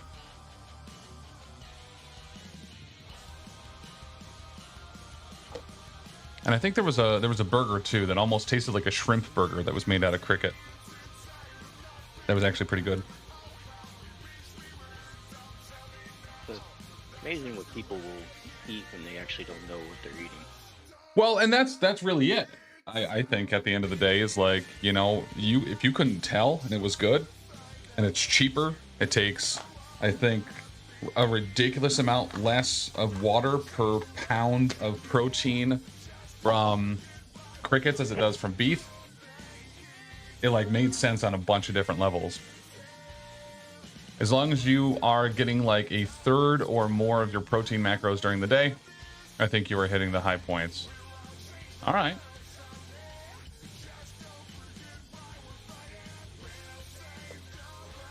Okay, so now the gun arm. And I know that's what, once I get cleared to go back to the gym, I know that's what I'm going to struggle with the most is getting enough protein. It's super hard to meet your macros. Like, yeah. Yep. And with my stomach capacity too, it adds another layer to it where like protein shakes I know are they're fine, but they shouldn't be like your main source of protein. But liquids are significant. You are helpless against my power, X-Men. Who was that? Tisdale? But being able to do it in liquid form is a lot easier for me than food. There's a protein company called Seek, S-E-E-Q, that I really like that makes like a clear protein. Yeah. That's more like a juice or like a Gatorade, and I like that stuff quite a bit.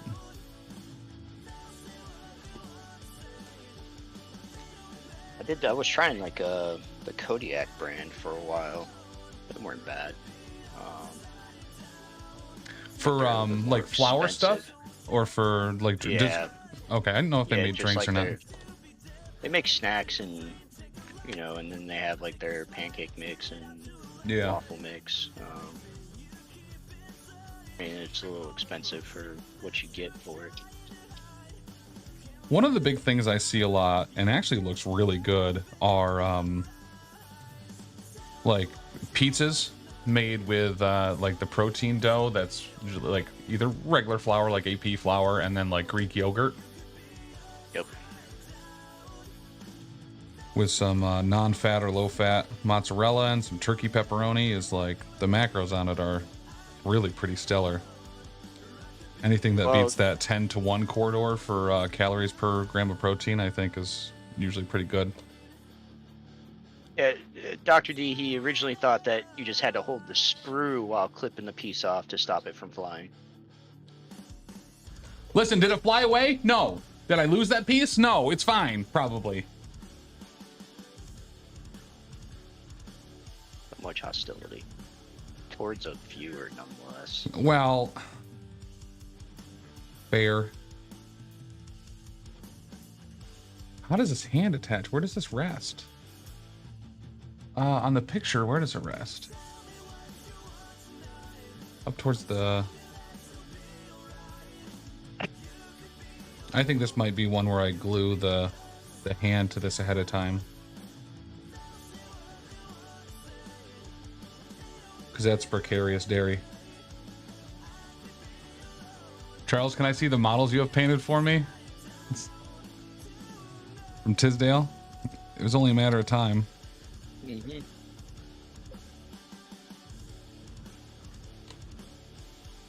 All right, let's just wing it. Whatever. What's the worst that could happen?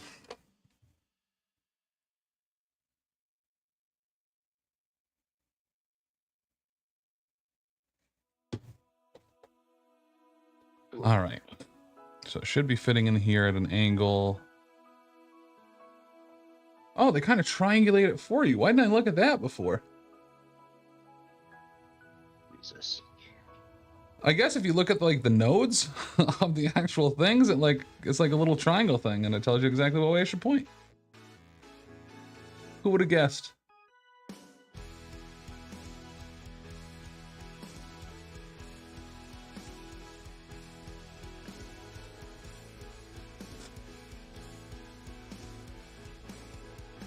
Appreciate it. Blue's easy. Getting the black lines into the red was not as easy as I thought it was.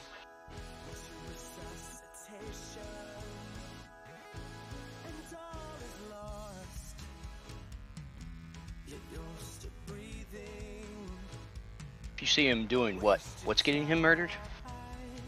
And eaten? What's this? Dr. D said he was going to murder and eat you. I don't want to alarm you or make a big deal of it, but I see you doing that while I am around. I will 100% be murdering you and then eating you. Oh, gotcha. Oh, that sprue cutting method.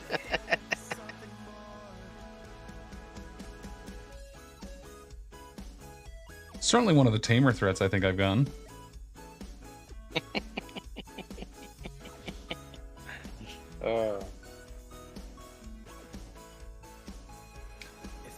I don't think multiple days go by without Tisdale threatening to drown me.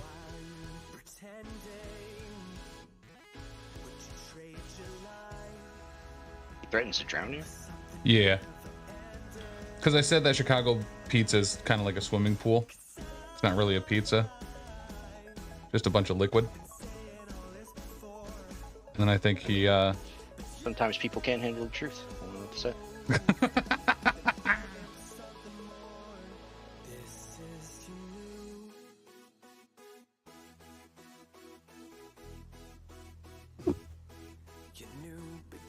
Kind of on the fence of that age group where, you know, where they only like the truth when it is pleasing to them. Oh, yeah, yeah.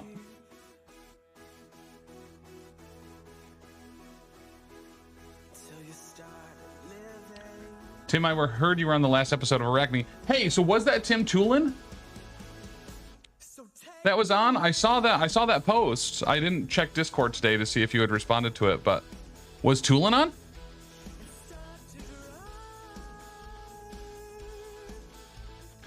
I've never actually been invited to be on Arachne.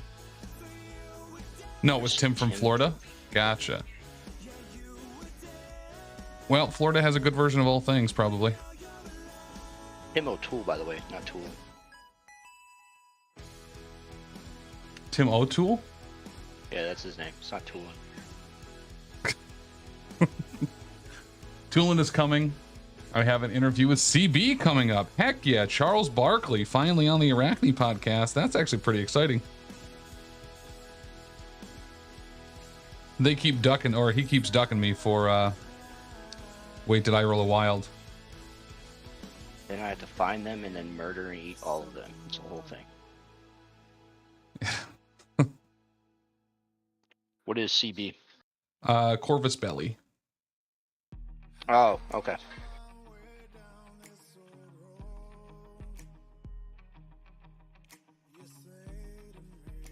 Oh, Good wow, to know that arm. What's that? I said, good to know once I retire, I won't be done with acronyms. Yeah, yep.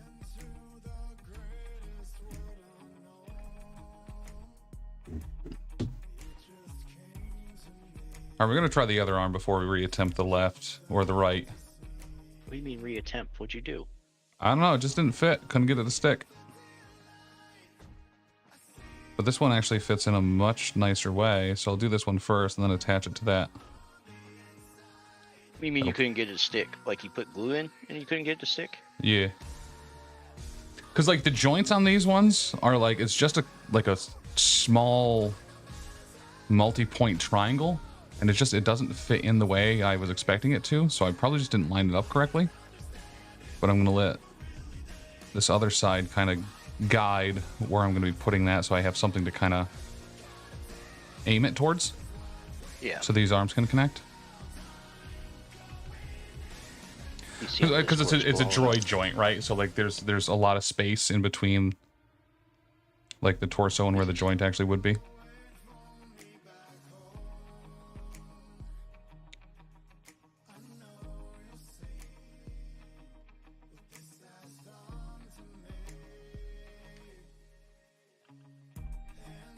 sucks. I laid my plastic glue bottle down. Yep.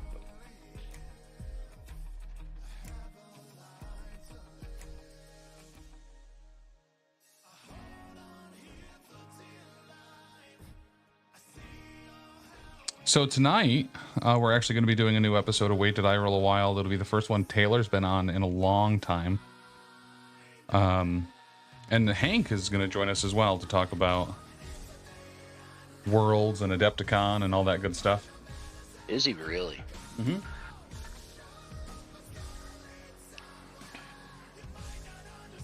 Time are you guys kicking that? It'll be like it won't be like a stream, but 10 o'clock tonight is when we do that. You guys are gonna record it? Yeah, we switched to the pre-recorded, and I personally feel it's really increased the audio quality. Trying to do live with people with mics and fixing things on the fly just wasn't quite working how I wanted it to. So using Zencaster now instead, which does a lot of like audio filtering and processing ahead of time, or like live.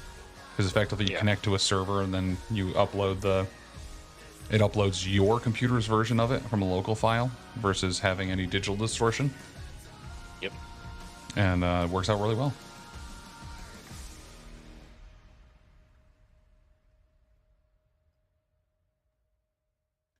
So Dr. D, what is the latest for Arachne? Also, are you feeling better? I know you were feeling a little under the weather there for a bit.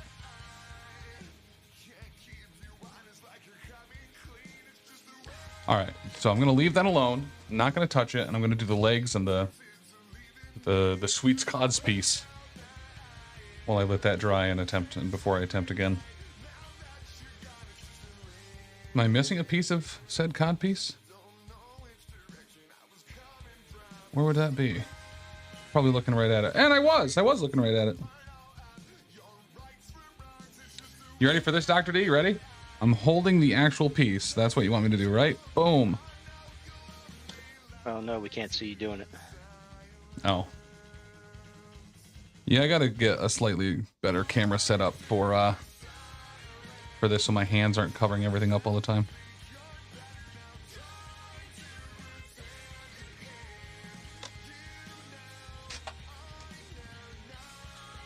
Alright, since we've already done the cod piece once, the second one should go a lot smoother. Yeah, I've got a new desk coming next week, I think. Hell yeah. Well, I just got like a cheap little like L-shaped one because like right now my computer and my monitors are behind me. Makes it difficult to see what I'm doing. Yeah.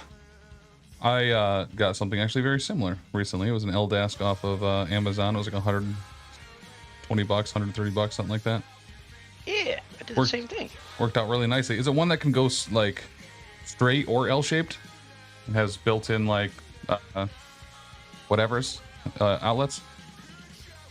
Yes. Yep. So, just so you know, because this happened to me with it, got it together. It's actually a very nice desk. I like it a lot. I ended up not putting it in the L desk configuration because I had that other desk, so I just kind of made it in this lowercase L shape.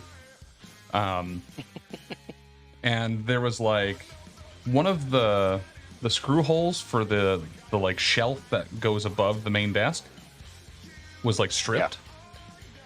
So my dad like emailed them and was like, "Hey, can you send us, a different like thing for this particular section?" And they were like, "No, we don't have spare parts." So they just sent a whole nother second desk. Jesus. So if you have any issues and you want an extra full desk, just let them know.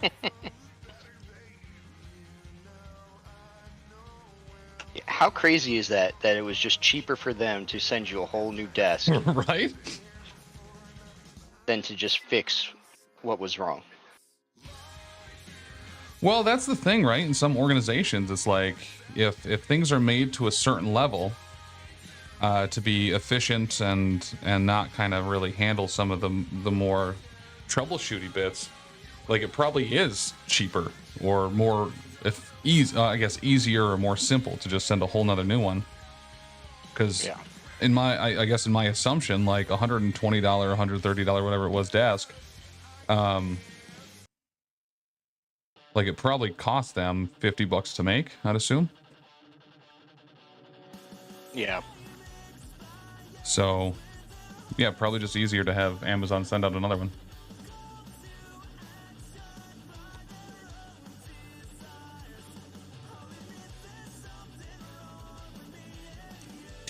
Or it's one of those things, you know, where the seller doesn't actually manufacture it at all, and they can either open up a pack or open up a box and ruin it for somebody else, or just send another one because that's what it's going to amount to anyway.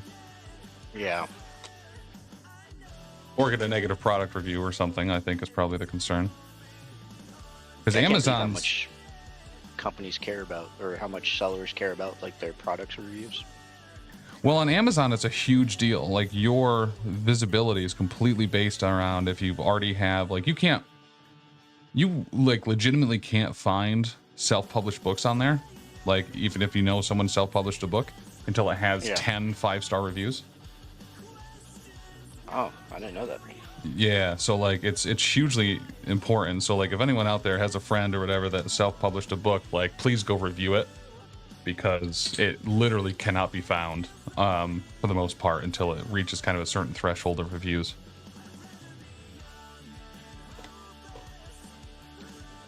So like every supplement company I've ever ordered anything from, like they always have those little included like postcards that are like, hey, if you leave a 5-star review, we'll send you another bottle.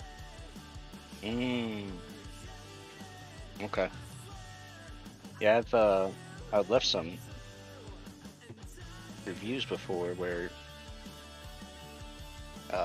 after they like attempted to fix something or something like that, they're like, oh, can you go change your review? It's like, no, why would I do that?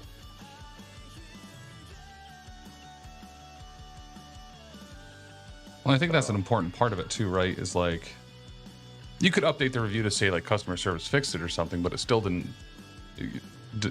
like denying the initial issue. Yep, and that's I was like, yeah, like you guys did great fixing the problem, and I didn't say you all had bad customer service. The product was the issue. Yeah. I can't remember. It kind of looks like it. Yeah. All right, legs this time went a lot better than the first time. Used a lot less glue, and yeah, wow, that dries real quick when you use an appropriate amount. Who would have guessed from the multiple people that have told me that exact thing? Buddy from I learned that from Buddy at Cap City Games when I used to go there.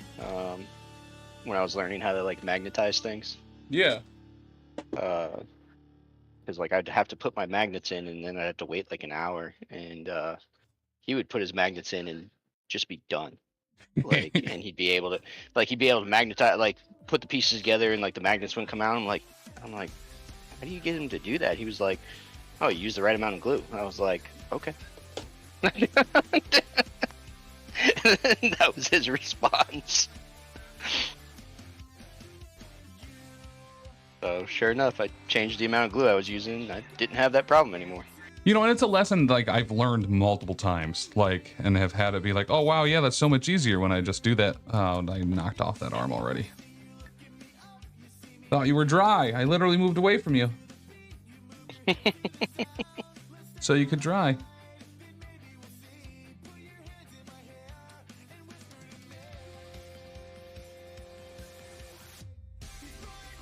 Is it even sticky anymore? No, there's not a lot of great contact there. These pieces would be really kind of phenomenal for plastic glue. So we'll try it a slightly different way this time. Tim, if you ever feel like you have not made it, you have 88 people sitting and watching you build models for a game no one has ever heard of. Dr. D, Shatterpoint has a Worlds now, bud. It has a Worlds event at Adepticon. does everybody keep using that word build with you? I don't know. Because I build on a lot of layers of excess glue, probably.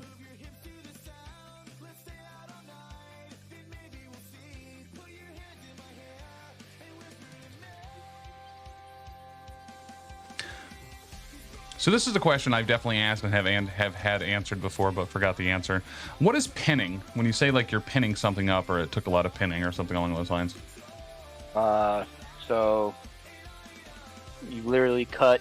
Like I use paper clips. There are companies out there that make kits that you can buy. But you drill a hole on both sides of the piece. Or you drill a hole on both pieces, so whatever piece you're trying to glue on, and you slot in a paper clip, and what it does is it adds a stronger surface area. So like I only do it if I'm super gluing things, and it just creates a much stronger bond.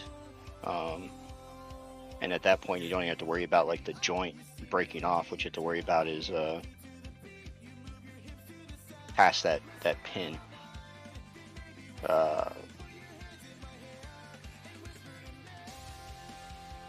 So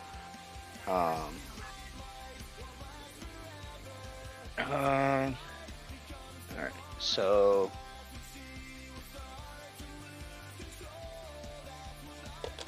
this model here,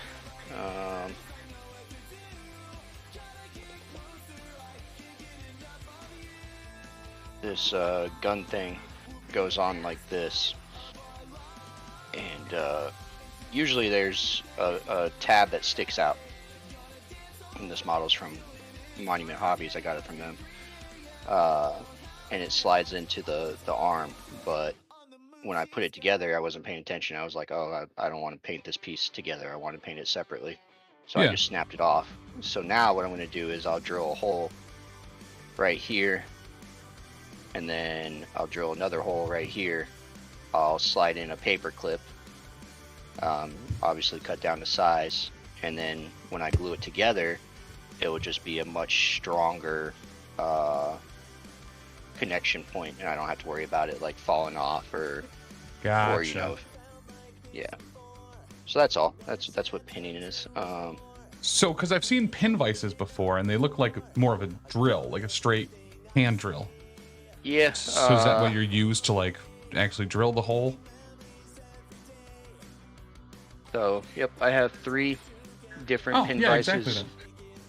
I don't know why they're called pin vices, but I have 3 of them. So this is for paper clips. I have one for 1/8" magnets, and then I have one for, I think, 16" magnets.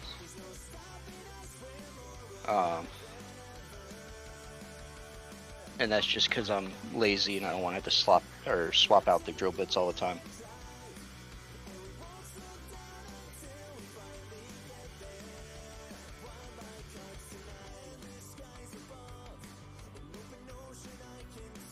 So,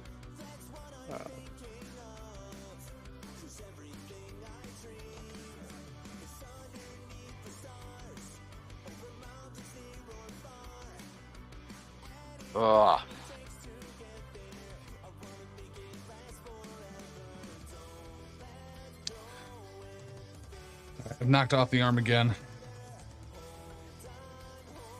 yeah, this so these droids were definitely much more forgiving than like the B1s and the B2s. And then I get to this last arm and I'm like, never mind. Right?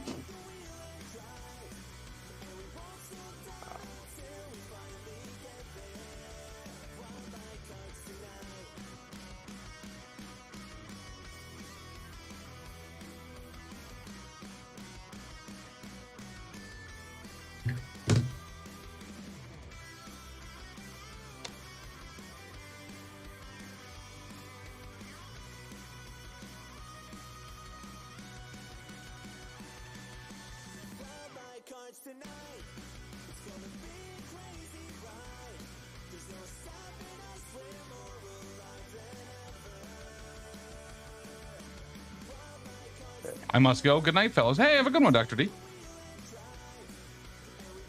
Why is he leaving us? Because he's a dirtbag, probably. Or maybe he has a patient. This late? I guess it is the same time zone. Yeah, maybe he's headed home. I don't know what time zone he's in. Oh, same as me. East Coast. East Coast, Beast Coast.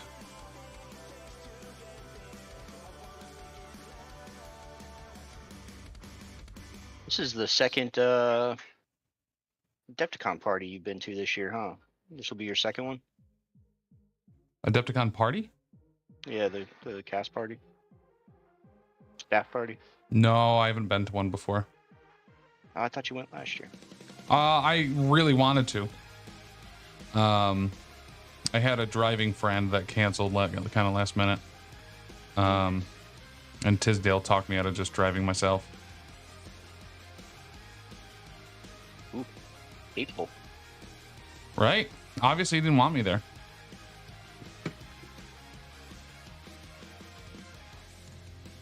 So I can take a hint. Canceled on you? How did I cancel on you?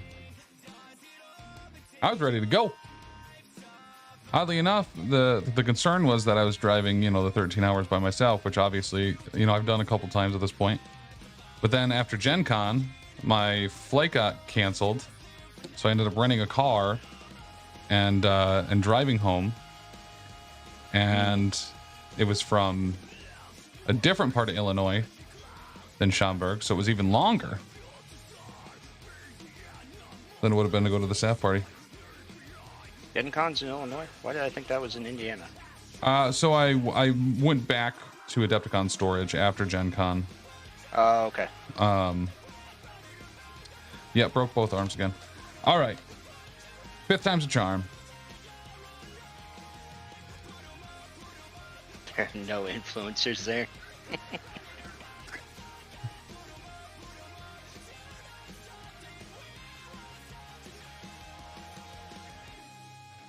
Listen, Adepticon itself is the only influencer that matters.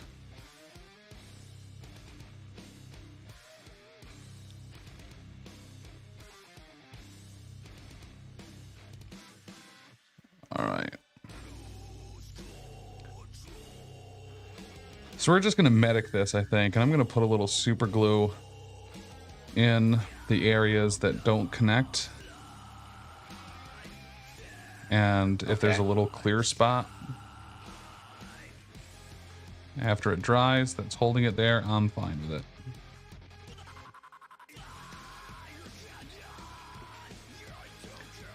Is it a lot of glue? Yes, but that's okay.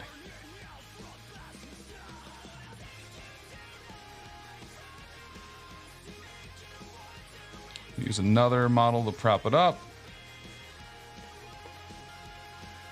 So it can stay right where I want it with gravity helping it. We're just going to leave it alone. We're just going to leave it alone. See what Charles is using? Buy that. Which part? Glue. He's talking about the glue. What brand is that? Model Master. Model Master plastic glue? The applicator looks actually super good. So, like, is that's a squeeze bottle, right? Or is that? Yeah. Okay. That's a really long neck. Oh, maybe not.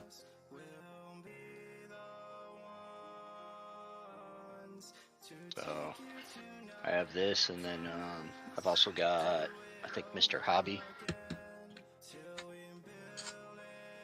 Yeah, Mr. Hobby, Mr. Cement. So this is a brush applicator, which is good for like small parts where you don't want a bunch of extra glue coming out of the pieces, and you're being more controlled. Okay.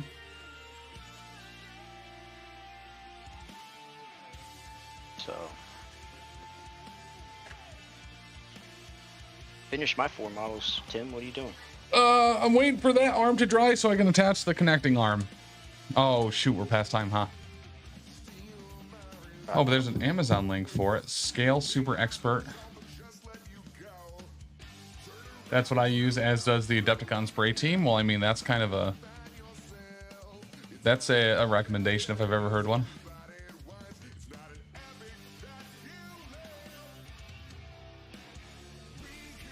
Baller Super Expert. Expert. Waiting for Lindsay to show up to fix it. So there was a couple times there where I was like, you know what? I'm just going to bring these pieces home and Lindsay can do it. Overtime, you started an hour late. Yeah, fair. Okay. Yeah, but now he's got to get back and he's got to get ready for Hank.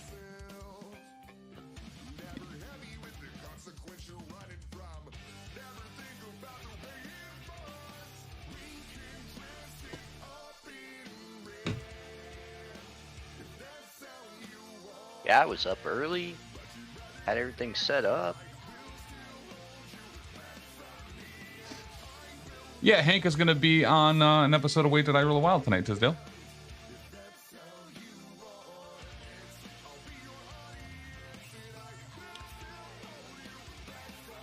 Ooh, that was... I like what I did there. That it's actually working real nice. Okay. I don't hate that. Now, this is the part that I just have issues with in general. Just lining this up and having my fingers actually keep it there. Like when the dry fitting's hard, like I'm in for a bad time. Probably get yourself a set of tweezers. Yo, actually, I think I lined that up good. If I slot that bad boy there and do the same thing I did on the other, that hand will actually be like where it's supposed to be on that rifle. Never mind, I just broke that hand again.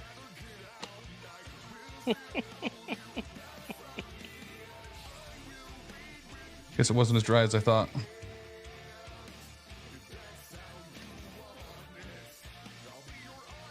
Or once again, just gonna set it down, not touch it. Oh my god.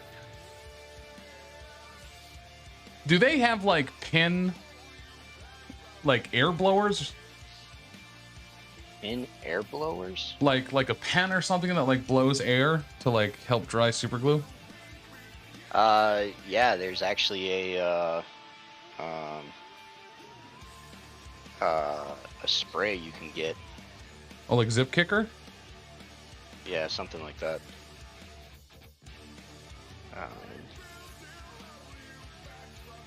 So the problem with that though is that it doesn't allow for a strong bond because you're forcing the glue to cure before it's supposed to.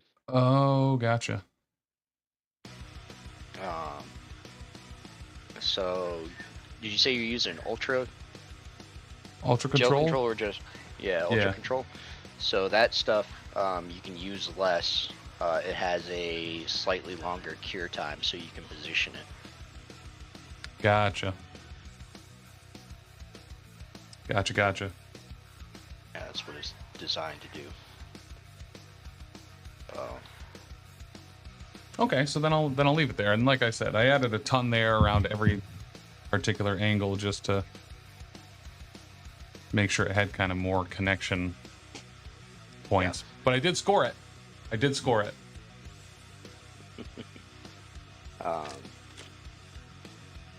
Wait, did you have to go at 3? Didn't you have something at 3? No, I gotta leave in like 20 minutes. Oh, okay, cool.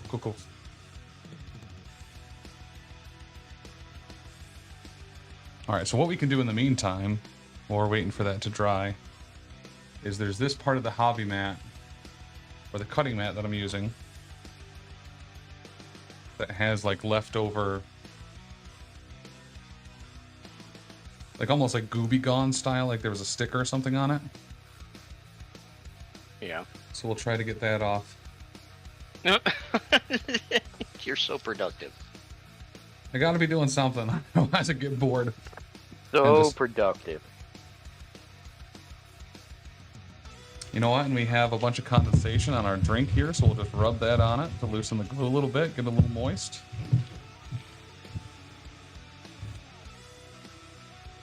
That should help the edges come up. do like that that was the first box I put together that did not have a bunch of extra bases. You know what? Same on this one, actually, which I was like, uh-oh. Did I miscount models or something? There's only 4 bases here. I think it was a while after Chuck had been doing my models. He like showed up one day with this box of all the extra like MCP bases that had to come in all the boxes that he had put together. Yeah. I was like, I don't know what I'm doing with this, but there's got to be some type of project this could be fun to use. Yeah, I've got Leia and the Ewoks that you can put together now. This is really cool. I've never, like, the sprues actually stack on each other. Yes. Yep. I've never seen that before. Some simple things in life that matter.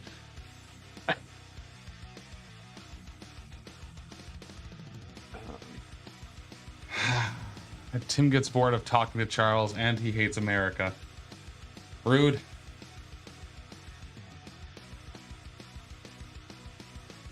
Well, I mean, I can't fault him for getting bored for talking to me. I don't really have the intellect to carry on decent conversation. I completely disagree.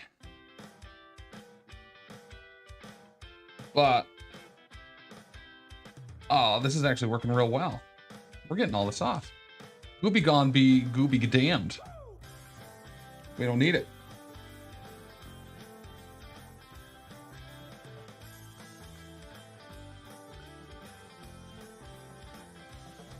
We're gonna tighten up this cutting mat just in time to replace it with the Adepticon one.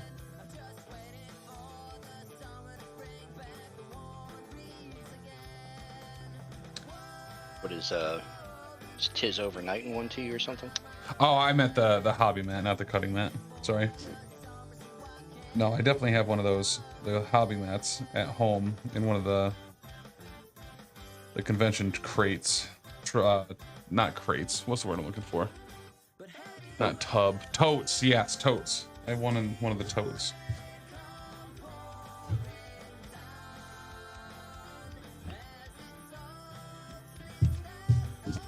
All right, cool. Look at that. Got all that off. Beautiful. Was that enough time for the arm to dry? Tim, check the messages I sent you. You'll like it. Like the messages on Discord? Because Discord has been going crazy. It always is, unfortunately. I now need to go into my settings and make some adjustments. Yeah, right? Oh, that's dope, hon. Someone had a window sticker that had the finger pointing up that says, "What's up, brother?"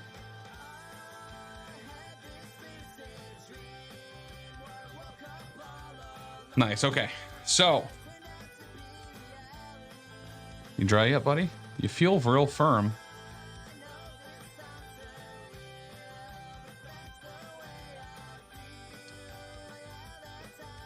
All right. Now's the time, now's the chance.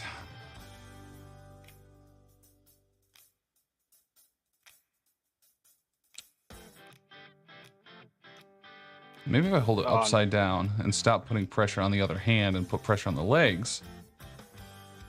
You definitely have to do a lot of work on the bases for these models.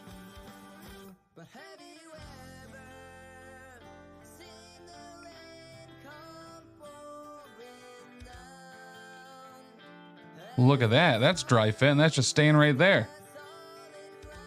Okay. If I can just replicate that somehow.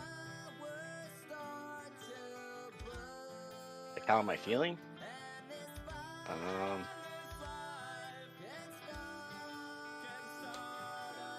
No real complaints. What's that? He just asked how I was feeling. I said no real complaints. Which means there's some complaints.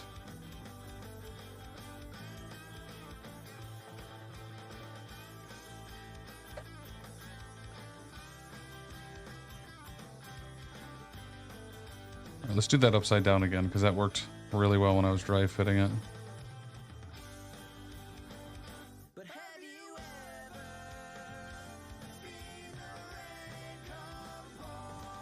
Yeah, I'll just take a nap afterwards, though, too. It's no big deal.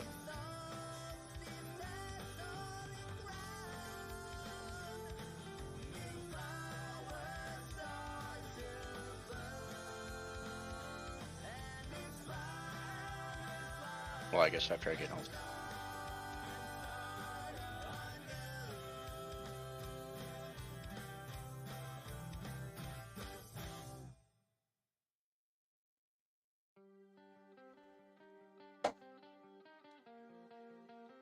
Yeah, I think I'm actually going to start working on those tonight. Gotta,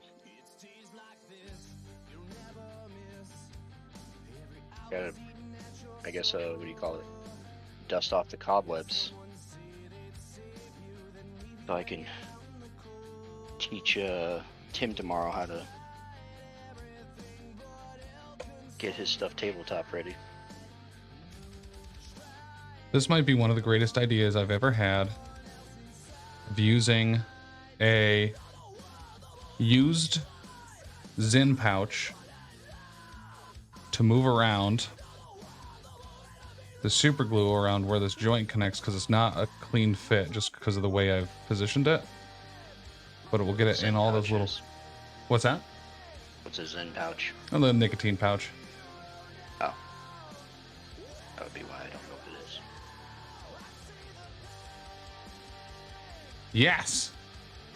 Now I just leave this for days probably and don't touch it. And that's it. We got the whole box done. Once again, assuming I don't touch anything pretty much ever again. What upgrades are you doing? And then,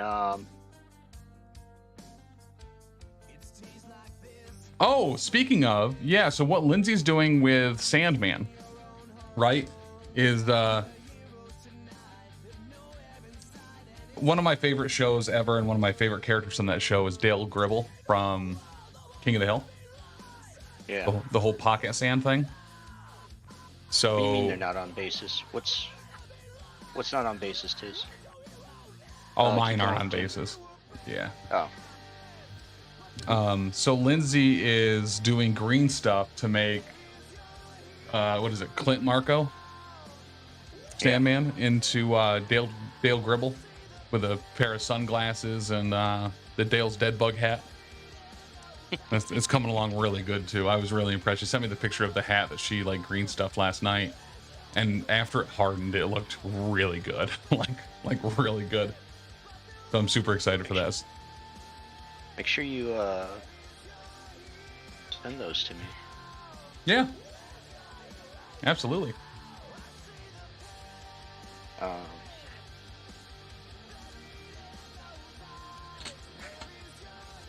I stopped keeping liquid green stuff just because I don't use it enough, so I end up throwing most of it away. But I really like it. Like I have Vallejo's plastic putty, liquid plastic putty. That stuff's real nice. I think she had used, because I just picked it up yesterday because she was out. She has liquid green stuff. I don't know what type or brand or what have you. And then the whatever it is, the yellow and blue one from Army Painter is what she's been using for that. But I think because he has a lot of like, Sandman has those very like the black lines, like the green and black, almost Charlie Brown shirt on. Yes. So she was filling in some of those. Yeah. With the liquid green stuff. Double one probably this weekend if I'm reminded. Yeah, there might be a communication misunderstanding here. We're sending Charles pictures of the Dale's dead bug that Lindsay's doing for Sandman. Not like shipping something. Oh. Alright, so I have 2 on bases. There's the one I'm terrified to touch, which I've now glued to the other one because I use so much. But it looks like he's holding firm. Glued it to another model? Well, I was resting it on one of the other models. Like to keep the arms in place as it was drying. Yeah. But I had put too much glue on the one part, so it was... The glue must have touched the other model. Jesus.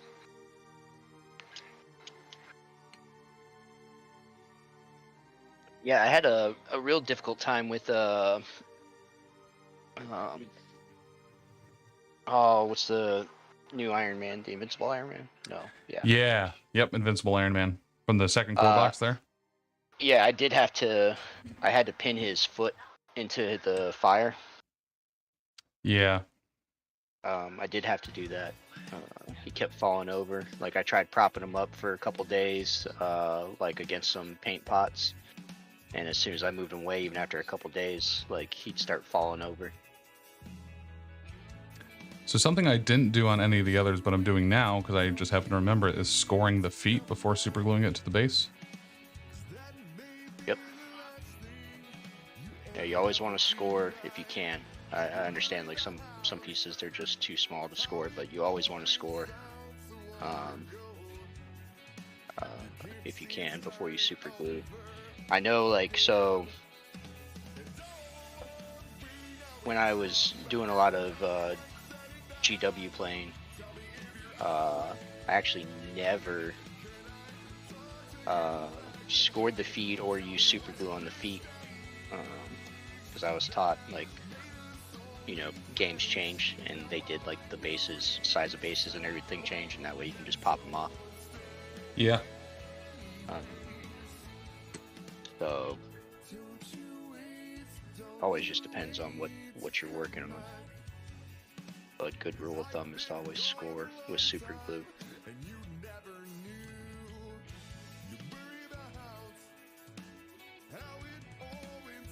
Well, I've glued the base to my finger. And not the model, so we're doing pretty good. It's okay. You got a few layers of skin you can rip off. Well, and actually that's kind of the other secret benefit of super glue, right? Is you kind of get a super glue callus almost when you use way too much and it gets all over your hands. Yep. So it's like bonus layers.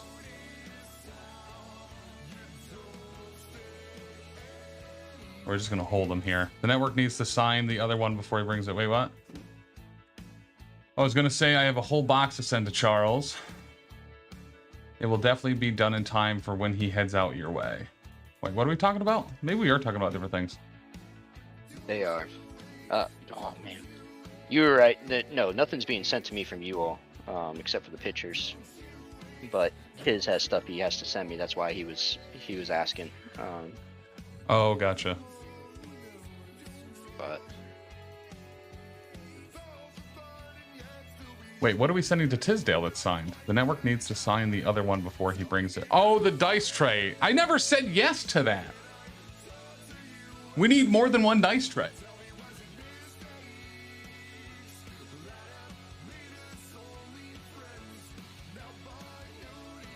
Hashtag fake news? I mean, roll the clip.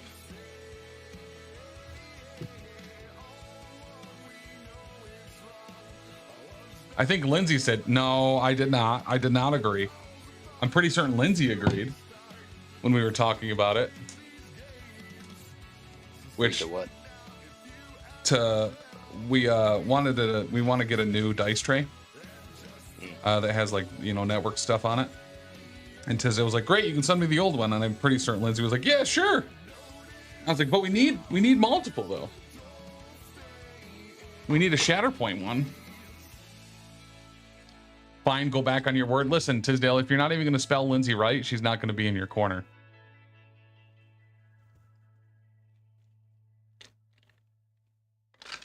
Go back on your word.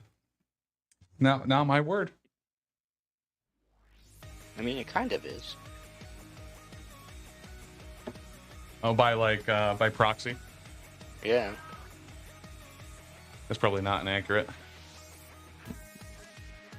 But Even though we really struggled with that one holding the gun, we got all 4 done. Terrified to pick them up, but Dark Trooper number 1, Moff Gideon,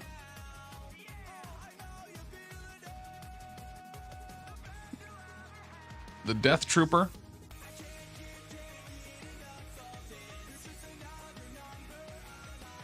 and the one I'm really scared of is this other Dark Trooper. Just like a financial advisor, say one thing and just lie. Wow. I'm a fiduciary. I'm legally bound by the things I say in certain contexts.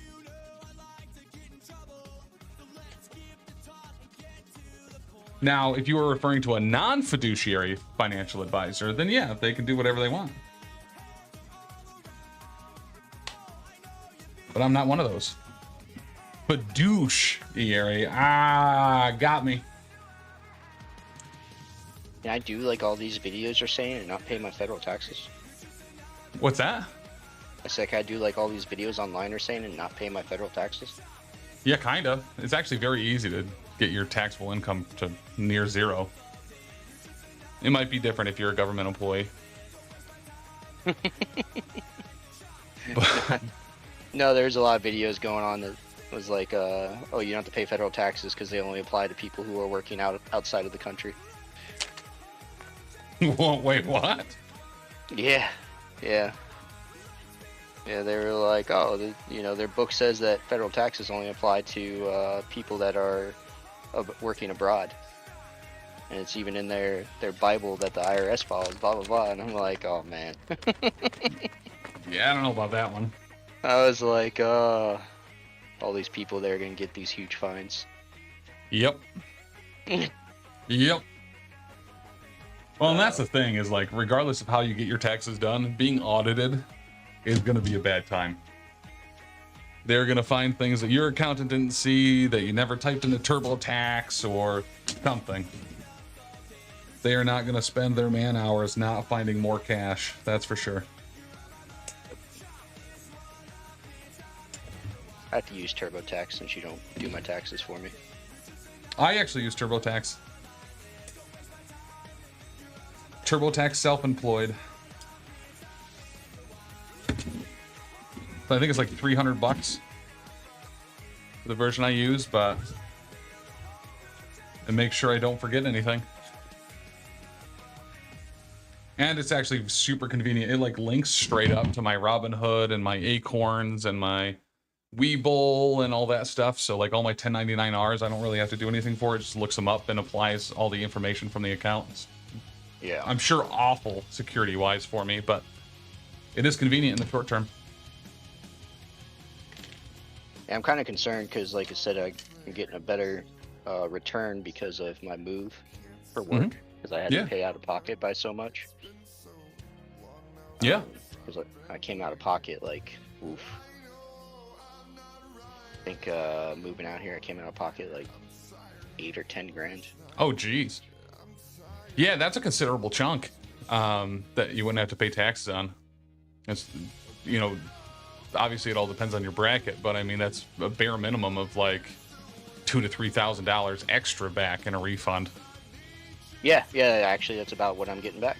And I was like, okay, well, I'll go with it. What's the worst thing that happens? They come after me for money I don't have? Okay. But yeah, even at the bare minimum, at the 20% tax bracket, having a write-off of $10K, yeah, that's $2,000 straight up. Obviously not taking into account anything else that might have been under or overpaid, but yeah, moving for work's a big deal. Yeah, I never knew that. Although this is the first time where I've come out of pocket. Usually I don't come out of pocket, but it seems to be quite common when I lost an arm. That's awesome. Ah. Yep, I lost her left arm. Go me. Whose is it? Leia's? Yeah. Oh, there it is, right in front of me. I was gonna say I got one more Nightcrawler arm if you need it. I would make it work. But yeah, no. Usually, I guess it's quite common when people move Oconus for us to come out of pocket. Yeah. Because like the government just doesn't pay enough to cover all the expenses to get from mainland to, you know, someplace else.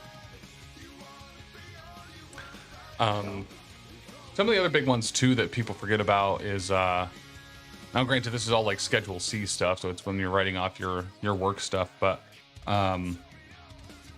like tolls, easy pass fees, parking, in addition to, like, you know, there's the obvious ones like meals or, you know, pieces of equipment that you buy for work, but even stuff like oh, what was it? I already lost it. Oh, license or registration fees. Like if you have to like re-up, or like there's a bunch of different occupations where you have to take continuing education on your own, whether you're a teacher or like I do it as an advisor or anything like where you have to get licensed by the state. That's all deductible as well. Yeah, for the most part, stuff like that's usually covered for me, anyways. Yeah, my E&O insurance is like, I think $2,000 a year. Jesus. But like, and that alone is like, that's errors and omissions. So like, if I do mess up and lie to Tisdale and he sues me about it, like I have insurance for it. But I've never had to make a claim on that, which is good. I'm gonna have to do so much to these bases for these Ewok boxes. Yeah. Like there's no way I can consciously just glue them onto the base and be okay with it. I forget which box it was that I was putting together. I think it was the one that was all the Ewoks, not the Leia one. But some of the connection points on some of the like branches and sticks and stuff that the Ewoks were on, like, were rough for me. Do I have to sue to get my dice tray? Sure, try it. Like, we have a VOD of me not saying yes to that, so I might not need much else. I got a 5th model done. What's your excuse, Tim? There's no more models here for me to do. I have completed every model that is in this particular vicinity. All right. I have to get off here though, but I apologize. No, I gotta bounce too. But dude, thank you for being on today. This was fun. And are we doing same time tomorrow, or are we gonna be on time tomorrow? We should be on time tomorrow. Okay. All right, easy day, and then yeah, I'll chat to you offline about what kind of paint style you want to go for. Yeah, sounds good. So I figure Count Dooku is close enough in color scheme to Gideon. Yeah. You know, maybe I'll pull a Tisdale and just paint Gideon a different color. Thanks for the stream, Charles. Tim, do better. Well, you know, I agree. But, dude, yeah, thank you for being here. And by all means, head out. And we'll see you tomorrow. All right, brother. Later. All right, guys. Everyone else, have a great day. We'll see you back again tomorrow. Will it be on time? I don't know. Make bets on that. But otherwise, have a good day. Be safe. And we'll see you tomorrow. Hey, Dr. D, host of ProAcryl.